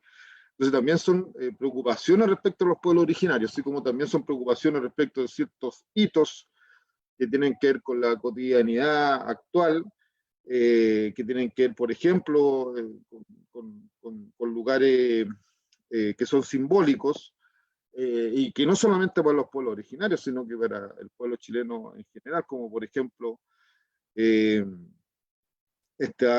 Parque La Campana, ¿ya? Hay una situación ahí bastante compleja que se está dando, que ahí los pueblos originarios también tienen mucho que decir respecto a la protección de ese territorio de la biodiversidad. Vamos a esperar, yo no sé, Felipe, yo no sé si hay más preguntas que hacer. Si quieren podemos ir redondeando porque ya son nos quedan 12 minutos.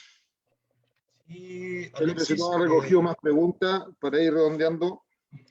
la verdad es que primero que todo agradecer el encuentro. A quienes no me conocen, yo trabajo junto a Alexis en la subdirección de Pueblo Indígena, y agradecer la participación de todos quienes estuvieron acá, a Lonco Iván, ¿cierto?, a Charles y a Violeta. Se puede ver la efervescencia precisamente en los comentarios. Eso igual se agradece porque nos da a entender que es un tema que hay que empezar a tratar, todo lo que corresponde a hallazgo arqueológico y el enfoque de derecho indígena que se debe abordar frente al tema. Bueno, llevamos en 111 comentarios, es muy difícil seguir la línea a todos, así que de hecho varias preguntas ya se han respondido y otras netamente quedaron atrás porque la gente está iniciando debate dentro de los mismos comentarios, así que pedimos las disculpas si es que algunas preguntas quedaron fuera. También reforzar lo que venía diciendo Alexis, de que este es el primero de varios encuentros que se vienen, que vamos a realizar durante abril y mayo, en el cual van a haber varios participantes, ¿ya?, de todos los pueblos indígenas con quienes nosotros trabajamos acá en la región, centrándonos principalmente en el tema que nos convoca, que es por decirlo de una forma, este patrimonio cultural o el patrimonio de los indígenas a través de los hallazgos arqueológicos. ¿Ok? Entonces eso es importante que quede claro. Vamos a tener experiencia precisamente de lo que ha sido Quillota, y la idea principalmente es poder poner en tema lo que es el enfoque de derecho indígena precisamente en los hallazgos arqueológicos. Por eso, si bien hay que hacer el análisis reflexivo de que la ley actual de monumentos está un poco caduca a lo que nos exigen los pueblos indígenas actualmente para el trato que se tiene con los hallazgos arqueológicos, sí hay opciones en las cuales podemos trabajar para poder implementar un enfoque de derecho indígena más actualizado a las normas internacionales que se vienen aplicando. Por eso es importante que pedirle a la gente que nos está viendo ahora que siga atenta a los conversatorios que se vienen, porque vamos a poner también en tema de discusión los ejemplos de experiencias que se han hecho en Quillota, precisamente con el caso de Suyay y el otro que era de los, no me acuerdo el otro nombre, bueno, Violeta ahí me puede corregir. Así que les pedimos por favor que estén atentos. Este conversatorio, este ciclo de encuentros conversatorios está recién iniciando, no está todo cerrado, de hecho están abiertas las puertas para poder incluir a más participantes de paneles venideros. Hemos abierto la invitación a varias organizaciones, algunas no han podido, han rechazado la invitación, pero aún así vamos a hacer todo lo posible para tener todas las visiones en este encuentro, que es lo ideal. Y citando un poco al Lonco Iván, preciso tener en cuenta que todo es lo que es. Entonces, es interesante ver cómo van apareciendo posturas frente a la pertenencia del territorio y que se nutran además de lo arqueológico. Es decir, Charles nos comenta de que aquí hubo varios desplazamientos, hubo coexistencia, hubo intercambio, hubo influencia de los mapuches en lo Aconcagua, de los diaguitas en lo Aconcagua, y eso inicia procesos de reivindicación. O sea, nosotros nos hemos topado con gente, ¿cierto?, en el interior que se identifica como Aconcagua o como Bato, y ni siquiera como Mapuche Picunche, sino que empiezan a surgir nuevas formas de identificaciones, lo cual también es un tema bonito para poder comentar. También juntar todos estos términos, ¿cierto?, tanto de la toponimia histórica, así como lo que aparece en la tierra, que también nos dicen cosas. Y si de algo no ponemos en duda es que aquí hubo un intercambio cultural, ¿cierto?, entre pueblos, ¿ya?, del cual hay que poner en valor y aprender de eso precisamente, ¿ya?, porque muchas de las discusiones se centran en qué es ser indígena a partir de lo territorial, lo cual es un discurso colonialista bastante impuesto y que termina rompiendo relaciones más que fortalecimiento del sentir indígena latinoamericano, por decirlo de una forma.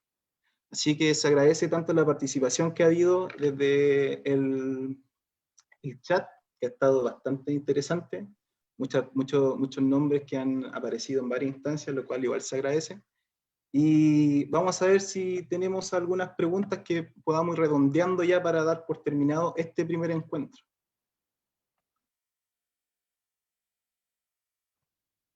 Bueno, una de las primeras preguntas que ya abordaron precisamente era de qué pasa si una empresa está interviniendo un sector o área y omite el hallazgo, o sea, ¿a quién se debe acudir?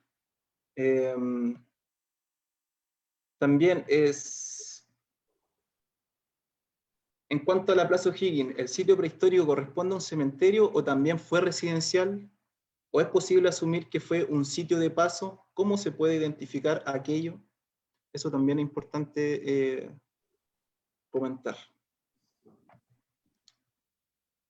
No sé, Alexis, ¿tú quieres aportar otras preguntas? Voy a seguir revisando porque de verdad hay muchos comentarios, así que vamos a ir filtrando. No, reiterar el tema de que este primer ciclo, o sea, ahí Felipe sería bueno que a lo mejor que tú dieras a conocer, digamos, los otros temas que se vienen también y que tienen que ver justamente con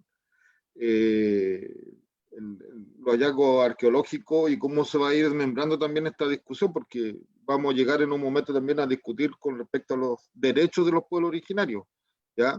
Y la legislación, no solamente nacional, sino que también internacional respecto a estos temas. ¿Ya? Hay que decir de que el Estado chileno no está suscrito a otros tipos de convenios con otros países, como sí lo hacen países de mismo Latinoamérica respecto al tema de los hallazgos arqueológicos. Entonces eso también es importante refrendarlo. Claro. En términos concretos, hay una instalación también de una posible ley de monumentos nueva que hay que discutirla, y ahí tienen que estar los pueblos originarios involucrados en esa discusión. Así que eso, o sea, reiterar de que se vienen más conversatorios y van a estar todos los pueblos invitados, ¿ya? Eso, sí, que se tengan certeza respecto de esto. Te cuento. Las temáticas que se vienen para los siguientes encuentros, que les vamos a estar informando la fecha, ¿ya? Que todo esto por el cambio de fase tuvimos que reorganizar y reprogramar ciertas fechas. se vienen estos temas: hallazgo arqueológico y sitio de significancia, experiencia de organizaciones indígenas en los territorios de la región. Luego tenemos una tercera fecha que es el enfoque de derechos indígenas desde la institucionalidad, ¿ya? Aquí aparecen temas como el deber del Estado y los gobiernos ante el patrimonio cultural, hallazgo arqueológico y nuevos conceptos a tratar. Después tenemos un cuarto encuentro que se centra principalmente en la guía de procedimientos de protocolo ante hallazgos arqueológicos y humanos de índole arqueológico en la comuna de Quillota. Aquí se va a centrar en cómo ha sido la experiencia de Quillota al implementar el enfoque de derecho indígena para los hallazgos arqueológicos, ¿ya? Aquí vienen sus temas como los procesos participativos para la guía, cómo fue la mesa de trabajo, quiénes participaron, el vínculo que se generó de un trabajo súper positivo entre la organización indígena, ¿cierto?, el museo, el Consejo de Monumentos, la institucionalidad cultural.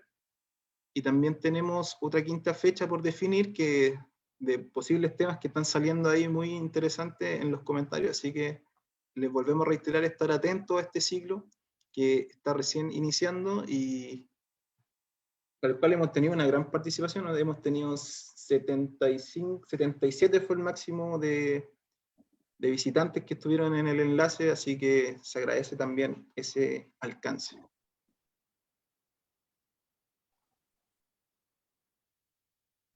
Ya, mira, yo igual quiero, a propósito justamente de este seminario, el primer seminario que se hizo fue hace el 2017 y fue a propósito también del tema de hallazgo, y en este primer seminario se dio cuenta de la falencia de los procedimientos, una vez que se tratan los cuerpos como objetos solo de investigación y no se considera la carga cultural y de patrimonio inmaterial que estos conllevan, ¿ya? Otro de los elementos a considerar en el seminario es establecer la relación de los elementos encontrados con la pertenencia a los pueblos presentes, fundamentalmente de Aguita y Mapuche. En este contexto es que el seminario se desarrolló una serie de elementos que aún faltan por discutir, como por ejemplo el de los derechos colectivos de los patrimonios y de los resguardos, y el de la necesaria aplicación de los convenios suscritos con la OIT. O sea, esta segunda parte, podríamos decir, es una respuesta a ese primer seminario que se hizo hace 2 años atrás, y producto también de las situaciones que se han venido dando, el estallido social, esta situación de pandemia también no lo pudimos hacer, digamos, en un momento dado. Esto también tiene que ver con la necesidad también de introducirnos más en los temas de investigación que están contemplados también en el programa de la subdivisión de pueblos originarios, ¿ya? Así que faltan argumentos jurídicos que tenemos que conocer, que se van a entregar también en un conversatorio para que se vayan entendiendo más estos temas, ¿ya? Que son bastante complejos, o sea, no podemos desconocer de que son tremendamente complejos, ¿ya? Sabemos, digamos, de la experiencia que está pasando también en el sector de La Serena. Han habido otros hallazgos también acá, sitios simbólicos como el de los Libertadores, ¿ya? El último hallazgo Suyay, y así, o sea, esto es una combinación de situaciones que se han venido generando y que son enriquecedoras el discutirlas, ¿ya? Va a haber mucho debate, eso es tremendamente entendible. Vamos a dejar los últimos minutos, 3 minutos, para que redondeen ideas y invitarlos, obviamente, para la próxima conversatorio que va a ser el día 8, ¿ya? Y bueno, vamos a dejar ahí 3 minutos para que redondeen ideas y entreguen, digamos, el saludo final. Insistir en esto de que vamos a seguir con estos temas. Dejamos a los cubanos. Oye, más que nada es para agradecer el trabajo de hoy día, la oportunidad que hemos tenido, ¿no es cierto?, de usar este medio para mostrar nuestro pensamiento, la verdad de las cosas. Pero hay una cosa que aclarar, que de parte mía y de parte de la comunidad no hay ninguna, por decirlo así, contradicción entre nosotros y los demás pueblos, sino que entendemos que este territorio del Picummapu, este territorio que a lo mejor, como decía el Peñi, no es reconocido por algunos pueblos como Picunche o se lo conocen como Aconcagua nomás, pero bueno, nosotros decimos que es Picunmapu porque conocemos nuestra cosmovisión. Entonces, pero lo que quiero dejar claro que no es el ánimo de entrar en contradicciones con nuestro pueblo, sino que aclarar, ¿no es cierto? No es el ánimo de entrar en contradicción con nuestro pueblo hermano de Aguita, con su gente, y yo sé que ellos viven la cultura, sueñan como indígenas, viven comen como indígenas, porque por eso están en el tema. Pero puntualmente, no es entrar en contradicciones, solamente que nosotros queríamos aclarar este tema y cómo se llevó a cabo todo esto de un principio del hallazgo de la Plaza O'Higgins. Ese fue el motivo de que nosotros estuviéramos acá, que yo estuviera acá y pudiéramos impulsar esto, porque esto se tenía que haber hecho mucho antes, cuando recién apareció el hallazgo. Pero bueno, el tiempo es tiempo y hay que darle su tiempo, valga la redundancia, y yo creo que es entendible. Chaltumay, de nuevo, ¿no es cierto? Nos vemos. Peucayal, Chaltu. Peucayal, Lonco. Muchas gracias.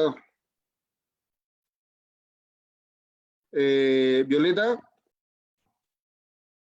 Ya, como siento que estuve leyendo los comentarios y creo que hay algo que me quedó dando vueltas como especialista, que es que se alude mucho a la genética o a la genética como prueba de identidad. Y yo quiero decirles que, de hecho, hemos hecho conversatorios en Quillota acerca de eso, que la identidad, o por ejemplo, lo que me hace ser... lo que me hace considerarme parte de algo no tiene que ver solamente con mi genética. La genética es algo súper biológico, sino que son procesos más complejos que tienen que ver con sentires, con pensamientos, con formas de vivir, con formas de aprender, con el territorio que habito. Entonces, de repente hay que, y de nuevo vuelvo a recalcar esta idea de que la ciencia tiene un límite, los hechos científicos tienen un límite y que la interpretación que va más allá de eso va a depender o tiene que tener, por lo menos para los investigadores, tiene que tener un límite, ¿ya? Y que es súper importante para mí dejar en claro que el sitio Plaza O'Higgins en particular, nos encargamos de publicar todos los hallazgos y la descripción y todo eso en una revista que es pública y que se puede descargar de internet. Ustedes escriben en el buscador y les va a aparecer el artículo con las fotos y todo eso, o se la pueden pedir a Alexis o a Felipe. Y lo otro es que un poco una pincelada respecto de los temas de repatriación y restitución que tienen que ver con que, a ver, es súper importante entender que la restitución y la repatriación en todos los otros países se logró justamente o es fruto de los grandes movimientos indígenas. Son los movimientos indígenas los que lograron ese cambio y yo creo que es súper importante en nuestro país que si queremos este cambio, todos logremos como construir un discurso y tirar hacia el mismo lado, pero que requiere y que es esencial la participación de los pueblos originarios en general para lograr este cambio y en particular para también contribuir a este tratamiento digno y respetuoso de los cuerpos humanos en contextos arqueológicos. Eso. Gracias. Gracias, Violeta. Hay varios estudios que ha hecho Violeta también respecto a estos temas. Bueno, y lo del reiterar que lo de el hallazgo de la Plaza O'Higgins está en la revista Anales del Museo Histórico de Valparaíso, ¿ya? Así que eso como dato. Hay otros textos también que vamos a ver la forma de cómo se los vamos a ir transmitiendo, sobre todo a las organizaciones de acá. Si a alguien no le llegó la información respecto de esto, como complementando un poco lo que estás diciendo, también si quieren, el museo tiene un dossier de publicaciones y de información local y perfecto. Yo también tengo mucha información que son revistas científicas. Entonces, y también hay muchos libros de difusión que ha generado el museo con toda esta información. Entonces, si ustedes quieren, podríamos generar un repositorio en donde ir juntando todos estos informes y publicaciones y todo eso, pero tiene que nacer como una iniciativa de ustedes, pues, y yo creo que sería súper bonito porque ahí estaríamos un poco contribuyendo a acrecentar el acervo acerca de lo que tenemos que conocer de nosotros mismos. Perfecto, me parece súper bien esto del repositorio. Hay un repositorio también respecto a los derechos indígenas, la cultura, la cosmovisión, la lengua, que está alojado en el Ministerio de la Cultura, en la subdivisión de pueblo originario. Ahí, bueno, yo no sé si Felipe tiene algo que decir con respecto a eso. Vamos a dejar a Charles para que dé las palabras finales y eso. Charles. Bueno, muchas gracias. Estas instancias son siempre bien nutritivas en el sentido de poder mostrar un poco el trabajo que uno hace, que finalmente se quedan en los artículos de publicación científica que a los cuales, claro, no es como no se acceden de manera masiva, pero claro, como decía Violeta, también la invitación está a que accedan a estos artículos que están en línea, sobre todo ahora en el último tiempo, todos estos artículos quedan ahí disponibles para los que quieran revisar bien. Ahí está toda la información, un poco de lo que yo expuse. Ahora también la información de los hallazgos, de cuál es nuestra perspectiva arqueológica, siempre la hemos presentado y está abierta. Así que, bueno, muchas gracias por esta instancia y esperamos poder seguir dialogando y poder discutir estos temas que son tan importantes, que están recién surgiendo a la luz, para que esta perspectiva de que Chile no es una historia que empieza cuando llegan los españoles, es la única, sino que hay una historia que viene detrás de muchos miles de años. Y sus descendientes todavía están acá, o sea, están presentes en este territorio. Muchas gracias. Muchas gracias, Charles. Vamos a ir cerrando ya porque ya estamos en la hora. Sabemos que quedaron temas pendientes. Insistir en el próximo conversatorio. Experiencia de memoria indígena en la región, hallazgo arqueológico y sitio de significación, que también es importante para los pueblos originarios presentes y presentes que también que están en las distintas organizaciones. Y ahí, bueno, tenemos que invitar a un representante por cada pueblo presente acá en la región, ¿ya? Así que esto va a ser el día 8 del próximo mes. Bueno, agradecerle a todos y a todas. Nos quedamos con esto del repositorio además para recolectar toda la información, los textos, la bibliografía que nos decía Violeta y que también tiene Charles, para que nos vayamos nutriendo y ir conociendo más respecto a estos temas, en términos legislativos también, en términos de derechos colectivos también. Bueno, agradecerle a todas y todos la participación, a las distintas instituciones que estuvieron participando, a la Municipalidad de Valparaíso, al Parque Cultural Escárcel, a través de Eric, bueno, a la Municipalidad a través de Andrés Carvajal, y al Museo de Quillota y obviamente a la Subdirección de Pueblo Originario. Así que agradecerle a todos y vamos a estar en contacto. Cualquier cosa que necesiten, tienen nuestros correos ya para seguir discutiendo si hay otras temáticas que podamos ampliar estos temas. Bienvenidos sean y vamos a estar disponibles justamente para esos conversatorios. Así que agradecerle a todos y muchas gracias. Felipe.